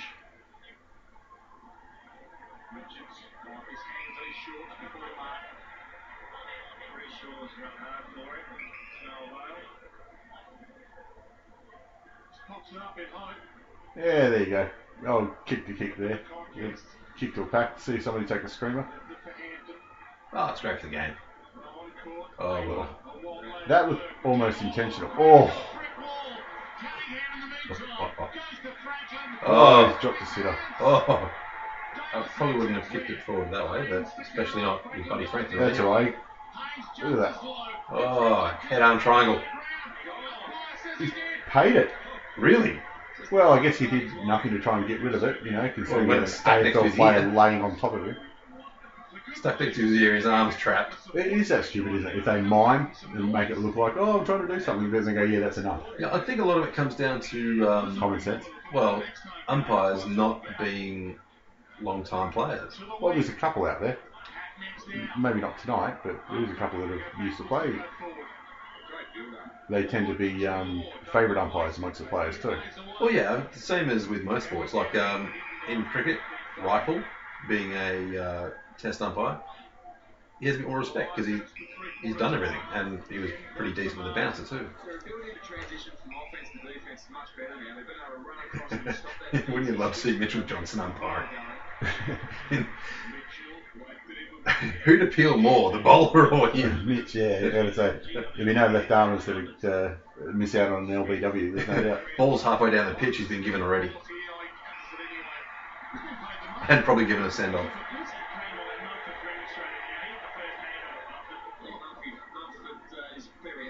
Yeah, I'll barrel chest on him. Whee! Kaboom. Oh. Yeah, great run, Devin Smith, and the turn. He just decided to have a crack. Ordinary kick. But That's a clever play. Toby Green there, the big punch over the top when you know you're going to get smacked in the back of the head. That's a smart play. And it's worked out for us. Yeah, you're a minute behind, Chase. We covered that. You see a few heated exchanges between the Swans players. Under pressure they are. Yeah, that's when you know you're doing all right, when the opposition are yelling at each other. Oh, you love that. Doesn't matter if you're playing D grade under 14 basketball. If you see the opposition getting stuck into each other, themselves, yeah. Love and life. And then you have a little word and go, he is ignoring you, you know. Geez, he's not doing what you asked him to do, isn't he? Or you go up to the other bloke and say, oh, I know you're the captain. Oh, no, wait, he's the captain. Oh, really? I wasn't quite sure. Geez, that slap off the ball up there, leaving the bloke Goldwood all alone. Oh, the big fella stuck a mitt out, grabbed it like it was his 40-second sausage. 15.01 metres. We've seen how good a recruit he is with his work in the stoppage as well, but also that non-ball. How good a recruit he is. He ended up best and fairest this year. That's not bad at all. Shows a lot. I'm not sure how many games he played. I know he didn't play them all, but for an experienced bloke at his third club, it's good to see that he's getting plenty of game time and making the most of it, pulling in awards. Well, by the look of it, it's just because he couldn't get his Guernsey off. I think they had to tattoo that thing on him. It does look like he's poking the chest out. He's very proud. Poking the chest. I can see the colour of his nipples.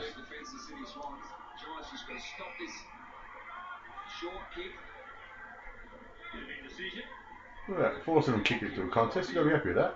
What yeah. Up and down.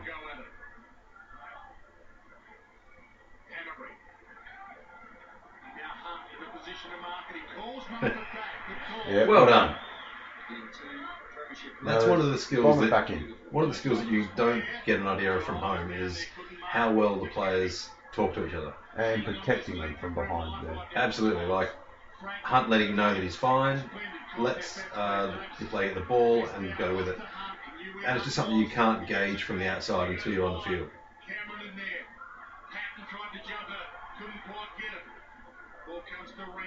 They'd be happy with that. GWS. Oh, how'd that happen? Oh, I'm so out of close. bounds. Nah, fair enough. I don't want to see that free kick, but that's a good result for GWS. And look, there's so little that defenders can do these days. You can't penalise every time they happen to sort of meander over the line. Especially when it's wet like this. Yeah. It's greasy. I mean, absolutely, he meant to do that. No one doubts that at all. But you've got to give him some level of break. Gotta give him something. We were talking earlier about dual-sided players. Oh, That's great, Roby. Jeez. And decent chops too. Talking earlier about dual-sided players, Leon Cameron, the coach of GWS, one of the best in all time by all accounts, for those that remember it, when he played for the Bulldogs. A lot of these teammates didn't know which was his preferred. Yeah. Like we're saying, it's a rarity these days. Yeah, I mean, the best one I can remember seeing of the previous era was Jason Ackermanis. Yeah, Ackermanis. Just 40 metres out, either side of the, by hand or by foot, he'd hit a target. And then he'd keep on about it for about the next 3 weeks. But hey, when you're a Brownlow medalist and you've got those skills, you can say what you fucking want, really. I'm not sure how many games Dylan Addison played this year. But, all those others are not bad pickups of the off-season. If they can just get that little bit cleaner, I know this is a wet game, but It's not bad, actually. You know? their skills are pretty damn good. But if they can just that tiny little bit of What a great pickup from Trelaw. The handball didn't work out, but oh, geez, power through. Well done, Shield. son. You love to see people breaking tackles. yeah, that's why I reckon that Shields is going to be an absolute gun. That was it. Oh. Love to see him at the Good hook. tackle there too. I think love to see the breaking tackles because it shows they've got the Taking the game strength on. to take the game on and the confidence to back Yeah. themselves and go, you know what? I got this player covered. I'm going to bust through. Well, a big fella. Oh. Now, if you pay holding the ball at the other end, you've got to pay it at this end, and he does. Yeah, that's good. Well, he didn't do anything. He Yeah, just exactly. sort of laid down and chilled out for a bit. And he had both arms free.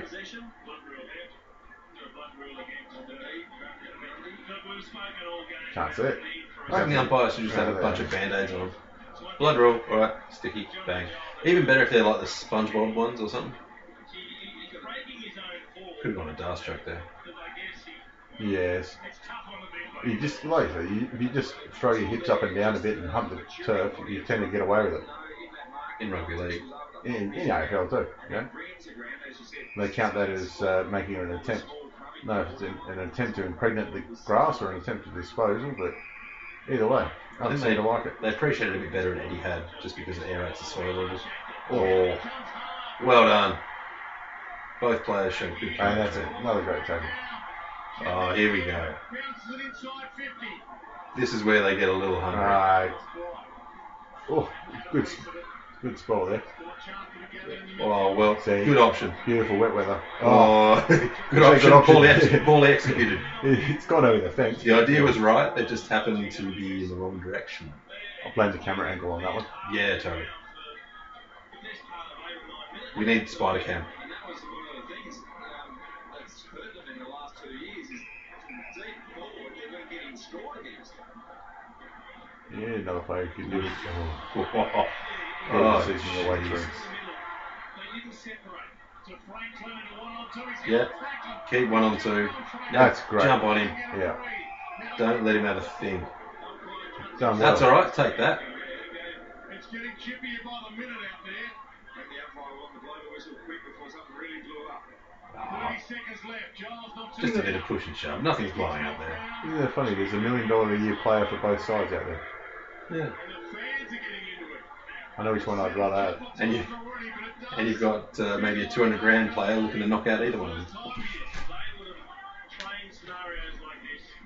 Late in the quarter, let's just keep possession, play the percentages. Again, great roving by Shields there. Yeah. Oh, Did well. Did a a nice handle little on that. 360. Oh, what? Ugh. Tried to scramble again. Later to Bird. Swans a chance late. Half smothered. It's a horrible kick. Oh. Get up. Great That's option. a great punch off the ground there. Yeah, to a free player. It was the only option he had. Look at But that. he did that perfectly. 3 points down at three-quarter time. Like I was saying, they got overrun a little bit in the first when the ball was dry, and they just grinded it back. I think even now you'd still get decent odds Yeah, from rookies. I think right there is where Davis has done his injury.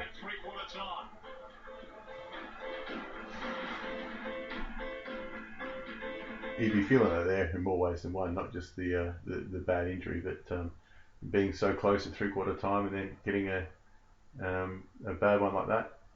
You'd really want to play out the game. And why is that paused? Here we go. Right, here we go. We're back on, folks. Sorry about that. We had a little drop out in the internet connection, but we're back here for the final quarter, the big finish to the big game, round 1, 2014. I'm blaming nothing Turnbull.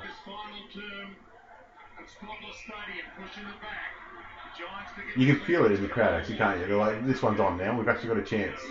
The GWS faithful.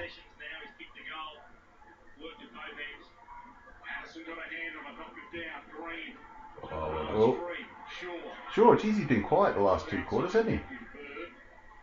I think Sydney probably happy with that. But they see fucks up, the better off they are. Start thinking about it, because towards the end of this quarter, I'll ask you, who do you think got Brownlow votes? I've got it written down here, so just keep that in the back of your mind for the next 15 to 20 minutes. You said Reece Shaw. I'm going to fucking smash the umpire. A good sign from the Giants' point of view. High bomb inside 50. Patton's down there. Can't get a run out. Oh, he did. Almost plucked it from nowhere. Would you like to see him hold those ones? Yeah. Again, one of the really pleasing things is they're not getting marked against in those situations. And he had to stop, look at his options. It's great. This is the first time they've actually had to make the Swans think about what they have to do, whereas before, at this stage, he's up by about 50. Well, they've done a really good job of pressuring the ball carrier, which does help when it's wet, so the carrier doesn't have the same mobility and ability to dodge. Yeah, but that sideways agility just doesn't happen. Yeah, and you keep their head down. They have to be looking at what's immediately around them rather than what's happening on down the field. Right, surveying and weighing up the options, where you just limit that choice for him. Yeah, I mean, as soon as a player can get his head up and see what's going on ahead of him, they can start planning where they can deliver the ball, how they're going to chase up, that sort of thing. But as soon as their head's down and they're just looking who's near me. That's a good tackle from Brayshaw. A bit harsh on him, so you've got to give him an excuse when he does No, something. absolutely. Good front on tackle. Well done. Mitchell to Laidler. Franklin's his target. 5. Oh, well done. Oh, you got to mark them. Davis held Franklin on. He kept it in front of him. He didn't do And it. now for look at the fuck's numbers sake. at the drop of the ball. Down Whitfield. That's Great well stuff. done. Oh, Oh, again. come on. I know it's wet, but Oh, fucking hell. you'd like to have that 2 minutes back, wouldn't you? But they were able to recover because they had options. I'll tell you what, the Rock wouldn't have liked that. No.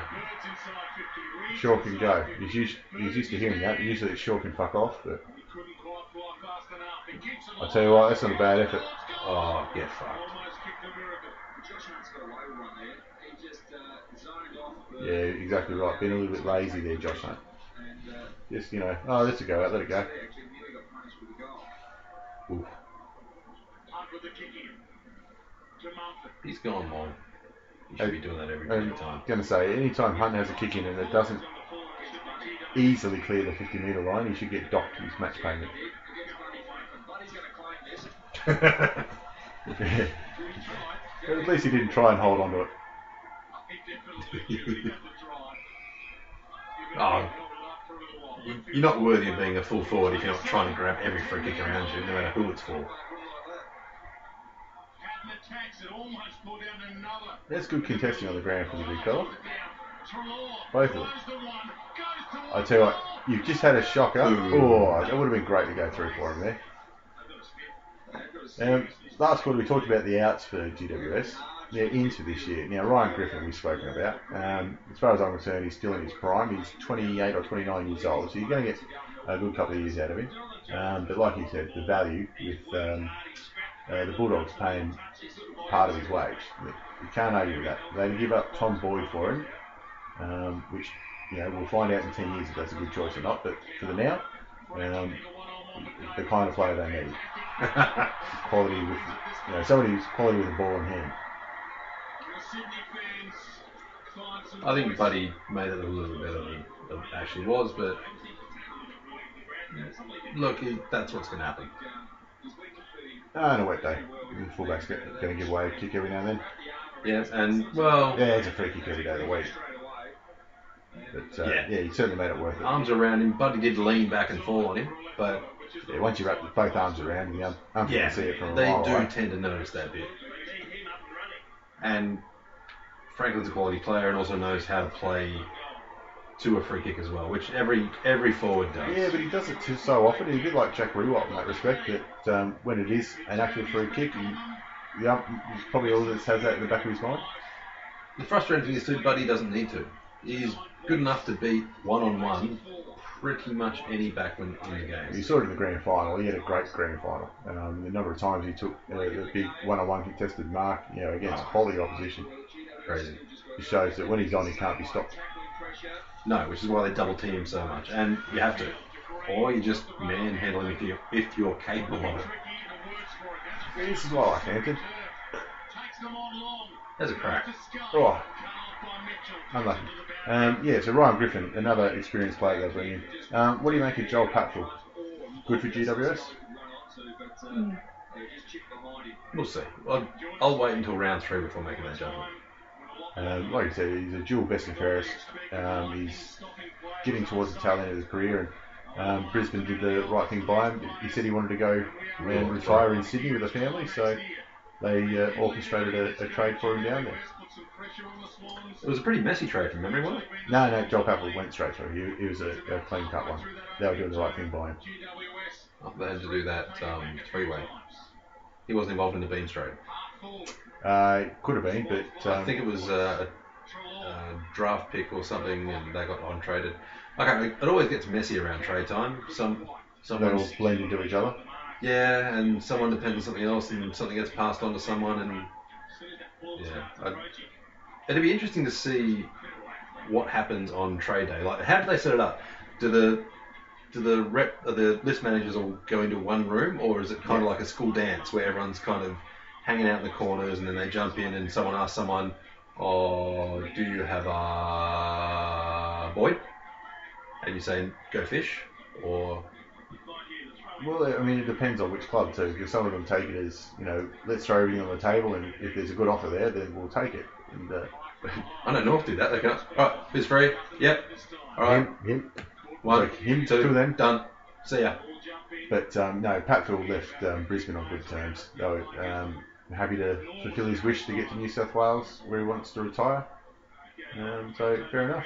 But a great strong backman for him. I think it'll shore him up down back for this year. Provided he keeps injury free and sees out the rest of his career there. But after losing, sort of, let's have a look, 3 or 4 players with a lot of AFL experience, Griffin and Patfield are the only 2 they got back in. All their other ins are draft picks, which has been the way GWS has done it. But they had 3 picks inside the top 10, picks 4, 6 and 7, and they were very active in trying to get pick 1 off St Kilda to try and get, offered them picks, I think 6 and 7, or picks 4 and 7 or 4 and 6 to try and get that number 1 draft pick, but Saints weren't able to borrow it. Bloody should have. Saints need to do something different. I think GWS needs to look at the second tier football. Much like there's been some decent VFL pickups that have come to AFL. Giles is one of these on the scrap heap a bit. Turned him into a serviceable ruckman, and now he's obviously off at Essendon. But yeah, a little bit more of that, you reckon? Absolutely, because these are guys who might be captaining a VFL side or even a New South Wales Football League side. They have the experience, they handle the pressure, they're leadership material. Jeez, too unlucky, I'd say those guys are at least serviceable or worth having a crack at, because they're going to be decent value, they're not going to take much of the salary cap. You're only going to get a few years out of them, yeah? But they'll be quality years and they'll give you everything because they know it's their last chance. They're not entitled. It's their chance at the big show and they want to just grab it. I mean, obviously, the big story of that's Podziatli. He goes from fitness and conditioning coach to probably the second string full forward during his era, but he won a premiership, really. You can't argue with that. Oh, absolutely. And look, quality player. And had a good year with the Crows. Better than I thought he was going to have. Yeah, I think he and Walker will be able to work together very, very well.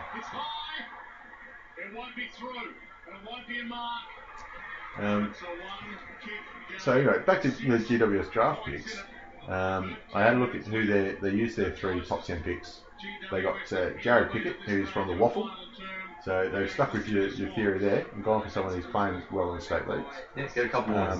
He's still a teenager, but he's got experience against grown bodies.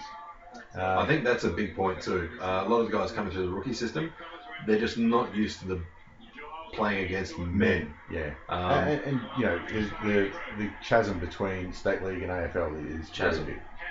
Yeah. Right. The gap in speed and skill level. But I think also just the instinct to protect yourself.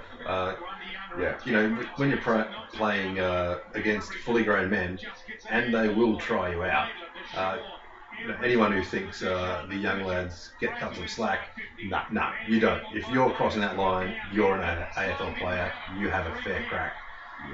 Just that instinct of when the ball's near you, you protect yourself. You punch your shoulders. You prepare for the hit.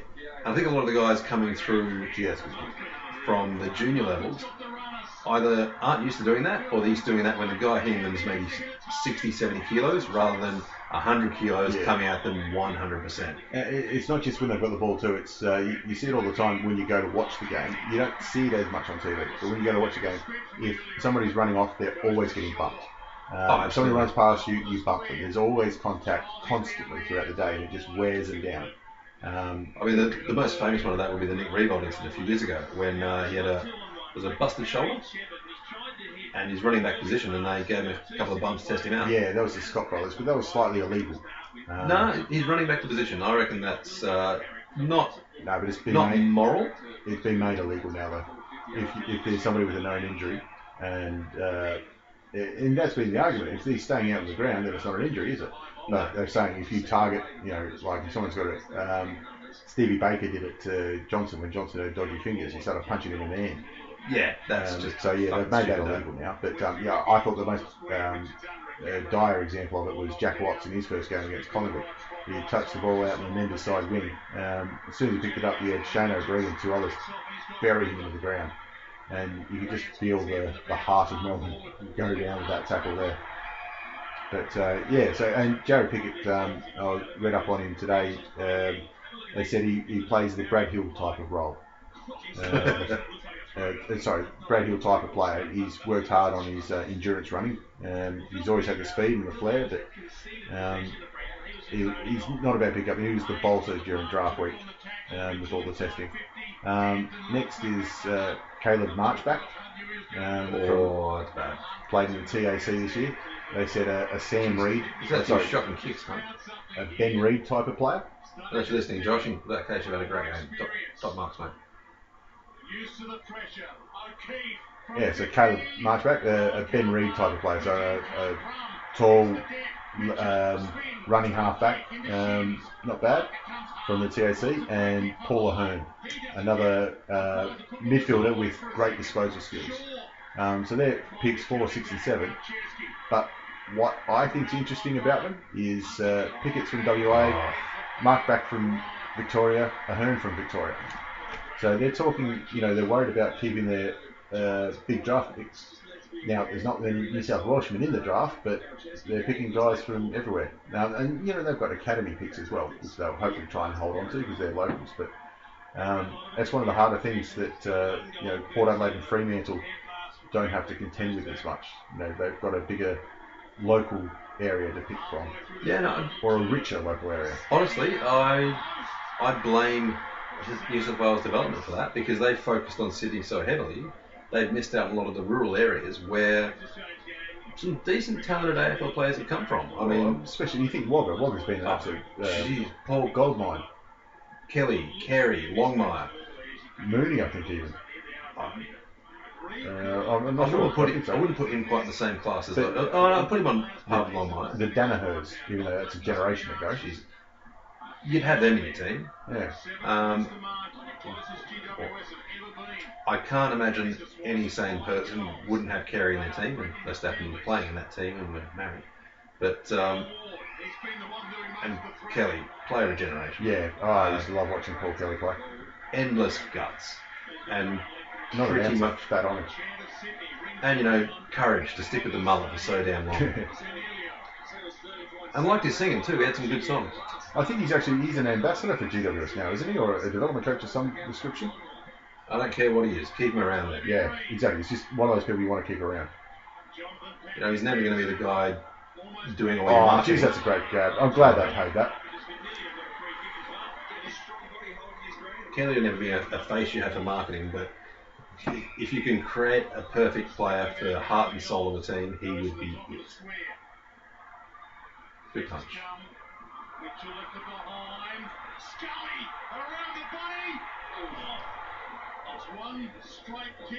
You can feel it. They believe now. I think half of it was Sydney shooting bricks. Granted, first round of the year, so everyone's kind of feeling a bit nervous. But it just seems that GWS approached it with, this is our opportunity to win, and Sydney was like, that's a nice free kick. That's someone with a sense of theatre.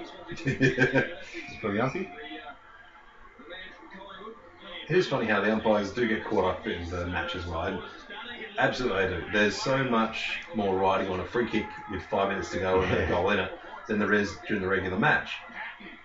And there'll be so much more criticism of that free kick too. Of course, yeah. Whether it's paid or always not. Under much more scrutiny.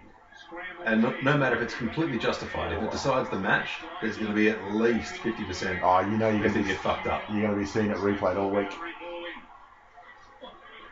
Just quickly, guys, Jeremy Cameron's been standing down here on the boundary line for 5 minutes. He did not get on. He's screaming at everybody and somebody to run off just so he can get back on.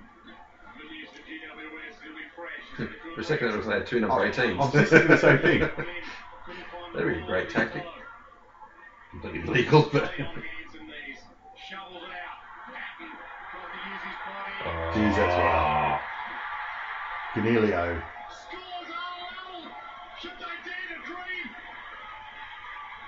Well, scores a level. Look at that. Scores a level. You got the run of play.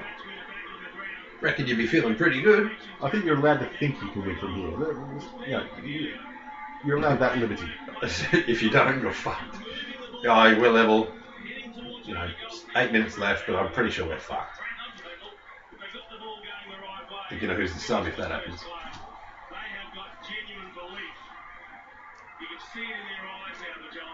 God, you like to see just those stunned faces in the red cap on the sideline, don't you? They're trying to figure out who's playing.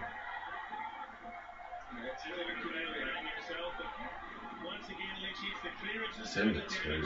And the clearances matter so much more in the wet weather too, where it's so hard to get the ball back and get clean possession. I mean, if you're already 50 metres the other way, I tell you what, good right there, tackle. That's Benny McGlynn getting tackled by Josh Hunt. There is no way in the world Josh Hunt could ever catch Benny McGlynn. I tell you, once he does that, there's no way in the world he's breaking that tackle. No, God no. Look at that. Oh, and here he goes. Oh, well done. Oh, couple. Still some candy. Great kick. Oh, probably a little high. Needed to be lower for the chest. Addison, another Bulldog dropping one there, but that's great from Lockie Whitfield. Like I said, in his first game. Wow. Just to make the point, so the average last year was 57 tackles per game for the Giants. They're up to 83 now. So this is levels that we're seeing from the Giants. Well, Players now with three seasons under their belt. yeah, that was That's, lazy off. Ambitious, we'd say. Ambitious appeal from Jared McVeigh to say that. Well, they did say Like I said. Yeah.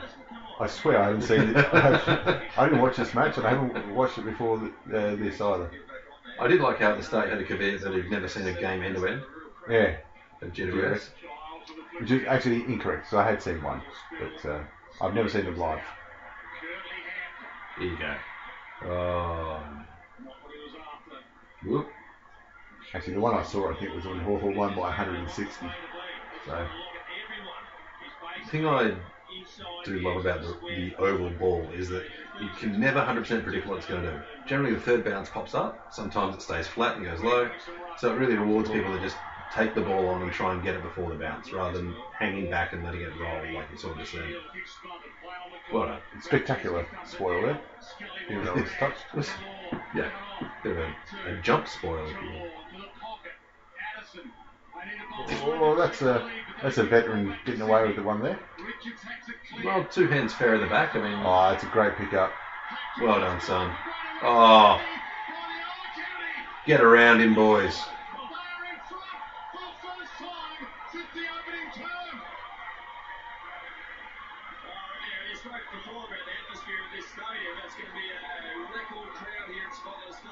Giants are up and about. Their big guns are coming back on the field, but they've been able to maintain the ball in their forward 50 again. Oh, geez, you'd love that back. Yeah, that's just a great pickup. Oh, it goes the other way on from back left to to the right. This is what I do remember from this game. You can see it in the last game angle, the big, the general pattern in the goal square. He's loving this right now. You just feel all the momentum going one way. Oh, you've got 18 blokes all screaming for it. This is going to be their challenge in 2015 for GWS. Is these wins shouldn't be surprises anymore. They should start to grind out a few of these against established clubs and clubs that are playing finals if they want to play finals themselves. Honestly, I think they will. I mean, I don't think there's going to be a lot of wins over top 4 teams, but they can definitely hold it to the gatekeeper level teams like your Gold Coast, Richmond, probably Carlton. I think Collingwood will be on the way down next year. Yeah, I think Collingwood has dropped down a bit, but they beat Carlton in 2014. Yeah. I think they're gonna. It'll be a good measure of confidence. I think it's probably about 6-7 teams that can pick up those last 4 final spots. Who the big fella? And it'll be just a matter of which team is willing to grind out those last 5 minutes of the match. Well, just going through my head, I think this is the first win obviously their first win over Sydney, the first win ever over a side that played finals in the year. Because their other wins for the season were Melbourne twice, Brisbane, Carlton, and the Bulldogs, of course, in the final round. So it's the first time they've got a win over a side that's playing finals. You know, in the first couple of years, if GWS beat you, it was almost that was enough for the coach, you know. You got to feel sorry for the coaches. They win, you know, it's because they have the cattle. They lose, they get paid $800,000 to sit on their ass for the next 12 months. Yeah, I don't feel that sorry for them. Pretty sure I can do that. The second kick's the one you got to protect. You got to try to get concede the short kick. Don't concede the slot one. Long down the middle from Sydney. Jeez, I don't know if I'd want that with down by a goal with 4 minutes left. No, it don't take them 2 kicks to come back, so not an option worth considering rather than kick to the pocket. But you still got to find at least a contest. Let's call that a pass, but geez, he has some good breaks there just to stop. Go back the other way. Sees it out. Players look at the scoreboard. They can see 23 gone. They know there's a few minutes left. 4:26 left to be exact. An enormous amount of time. I know it's a derby game, or Sydney versus Sydney game, but to have it absolutely pissing down rain and still have that a number of crowd turn up, it is good signs for GWS. It's keeping the faith that season long though. It's going to be there. Well, I think half of them would have gone home, but the public transport around the area is so shit. Oh, well done. Sure. That was just an extra little bit of pace where he wanted it. Into their leading goal kicker. The biggest kick of his career, the biggest kick of Greater Western Sydney's history. Not a word you often associate with Jared McNogan. That was desperation. Yep. He looked at bomb one longer than he could actually kick it to Franklin, didn't get there. And geez, didn't Sydney look a mess at this stage of the season? Everyone was writing them off. And they'd still end up minor premiers.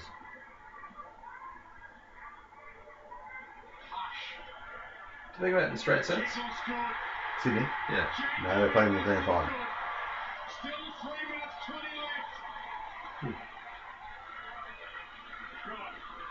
They thumped Freo and then thumped North Melbourne. That's probably why you're not remembering it. Yeah, I must have blocked that out. In a situation like this, you've got a quality opponent. You've got the gap you want. Right. You've got 3 kicks in front. Now is the time to play possession footy when you get a chance to slow it down. You know that Sydney are going to... Didn't look that good off the beat, that was. Yeah, I much prefer to watch the Hawthorn Port Adelaide semi-final. Brilliant. Yeah, but I went to that one. Brilliant game. Port probably fucked himself up by kicking shit in the first quarter, but will he win the flag? Fair play. Yeah, 9 goals 13 to 12-9. That's one of the big problems there. 12-9 in the West. Not a bad conversion rate at all. They haven't been goalies or anything either.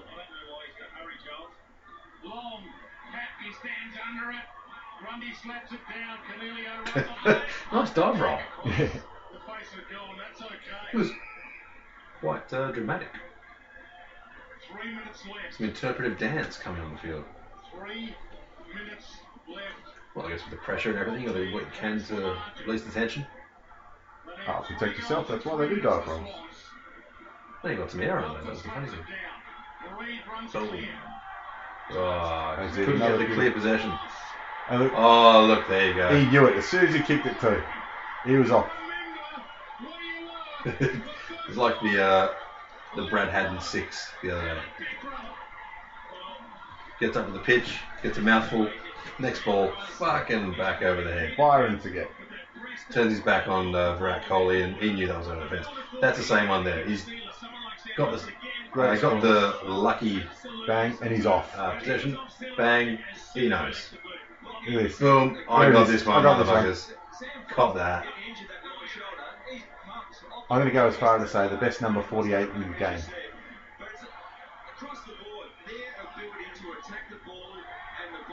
It's a shame they couldn't hang on to him.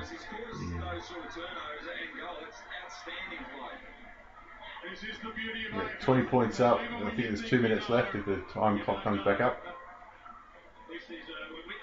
Yeah, 2 minutes 30. I think there'd be a lot of disbelief going through the red and white fans at the minute, and if you're a GWS fan, you still don't feel comfortable yet. So if you're a bookie and someone had a big bet on GWS, you're not feeling comfortable. You start be asking questions, I think. And here it is. Oh, get in there, son. Oh yeah. And there's a bloke that's enjoying his footy. And so he bloody should. He's still enjoying it. I think now he's gone, yeah, I might have got a bit overboard there. You know what? He isn't unlike Merrick Watts in the face. So I see what you're saying. And it's not about talent this game. It's about the way they've gone about it. They've just worked extremely hard. Yeah, no chance in hell he was ever getting called for running too far then. Or you'd be a courageous umpire. Alright, 2 minutes to go. Who do you reckon got Brownlow votes in this game? Or who would have you given them to? Alright. Looks like Cameron's got a bit of the ball.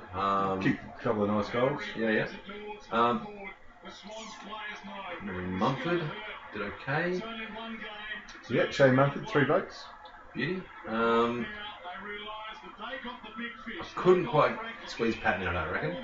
Nah. And they do tend to do the 2 of the 1 vote for the losing side.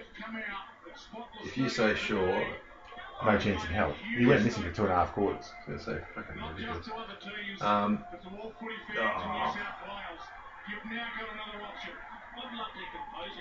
Jesus Christ. Bad luck. The Nadal shot. He's gone in between the legs, got his own ball. Ooh. Good up. But yeah, Shane Mumford with 3 votes for his first game for the new club against his old club. That's a ridiculous leap there. What the fuck were you doing? Oh, you got to push in the back. Fair enough then. Jimmy Bartel get called diving for that. Yeah, Shane Mumford, 3 votes in his first game for GWS against the club that forced him out through salary cap pressure. 2 votes to Stephen Cornelio. A pretty good game on the ball. And 1 to Trelaw, the rock lover. So all 3 votes to GWS in a game where, you know, it's only really the last 10 minutes that it blew out. Yeah, Sydney are always hard to split votes into because they do have such an even contribution. Mauling. Yeah, they don't tend to rely on one player having long carries, which is what the umpires notice. Because they notice the midfielders carrying the ball. Yeah. Which Garen's the best player on the ground. I am not taking anything away from that. But it's easy to notice how good he is when he is running, breaking tackles, doing that sort of spectacular play that no one else can do. Yeah, so I reckon they're pretty good threesome. I would have had Devon Smith. I thought he had an alright game. Heath Shaw wasn't bad across half back. He probably would have got in there best and fairest voting. But so 3 for Mumford, 2 for Cornelio, 1 for Trelaw. Not a bad effort there. So as we go into the final half minute, like we said, GWS finished 16th with 6 wins in 2014. Where have you got them for 2015? I think I've got them 8th. You got them sneaking inside the 8th. Yeah, see, I reckon they're capable. And half of that is their potential, and the other half is, I think a lot of teams are going to be going backwards next year. Yeah, I picked them going up, but only as high as 13th. I reckon they'll get a couple of extra wins. Not quite challenging there yet. I don't think that this year's top 8 there'll be that many that will fall out. There'll be 1 or 2, and I think there's a few more in front of GWS yet. I don't like that they've lost a little bit of depth. The main thing for them this year, I think, will try and get a bigger following. Like we say, make the most of that rivalry with Western Bulldogs, and even push for something like a Good Friday game next year, a marquee game. Well, the main reason I pushed for 8 was because I can't see Melbourne and St Kilda getting up. No, they're going nowhere. They're your bottom 2. The only way they get off the bottom is if Essendon get another peptide scandal or some shit. I've got them at 14 just because I think their resilience has been fantastic so far, but I think they're tired. They're sick and tired of this crap, along with every football fan out there. Brisbane and Carlton, I think they're going to be in the right direction. See, I reckon Brisbane, I pick them to really rise up the ranks this year. I reckon they're, you get Rich back plus Beams. That's a big midfield. Yeah, I think they're going to be on the rise, but I don't think they're going to have the consistency necessary to move forward. I think next season they're going to really start to gel and be very dangerous around finals time. Carlton and Western Bulldogs, I don't see them doing a lot. No, it's going to be interesting. But like I say, Bulldogs GWS, they're going to be very, very interesting next year with the rivalry and how they're, at sort of that same level. Bulldogs finished 17th this year. 17th? No, they didn't. They finished 15th, just above GWS. So they're both at the same mark. They're going to be really good yardstick for each other. But anyway, there's the Mystery Science Theatre, Mystery AFL Theatre 2.1014. Fuck, I fucked that up. Don't worry about it. That's the end of the GWS game. Thanks very much for listening, guys. Have a great one. See ya.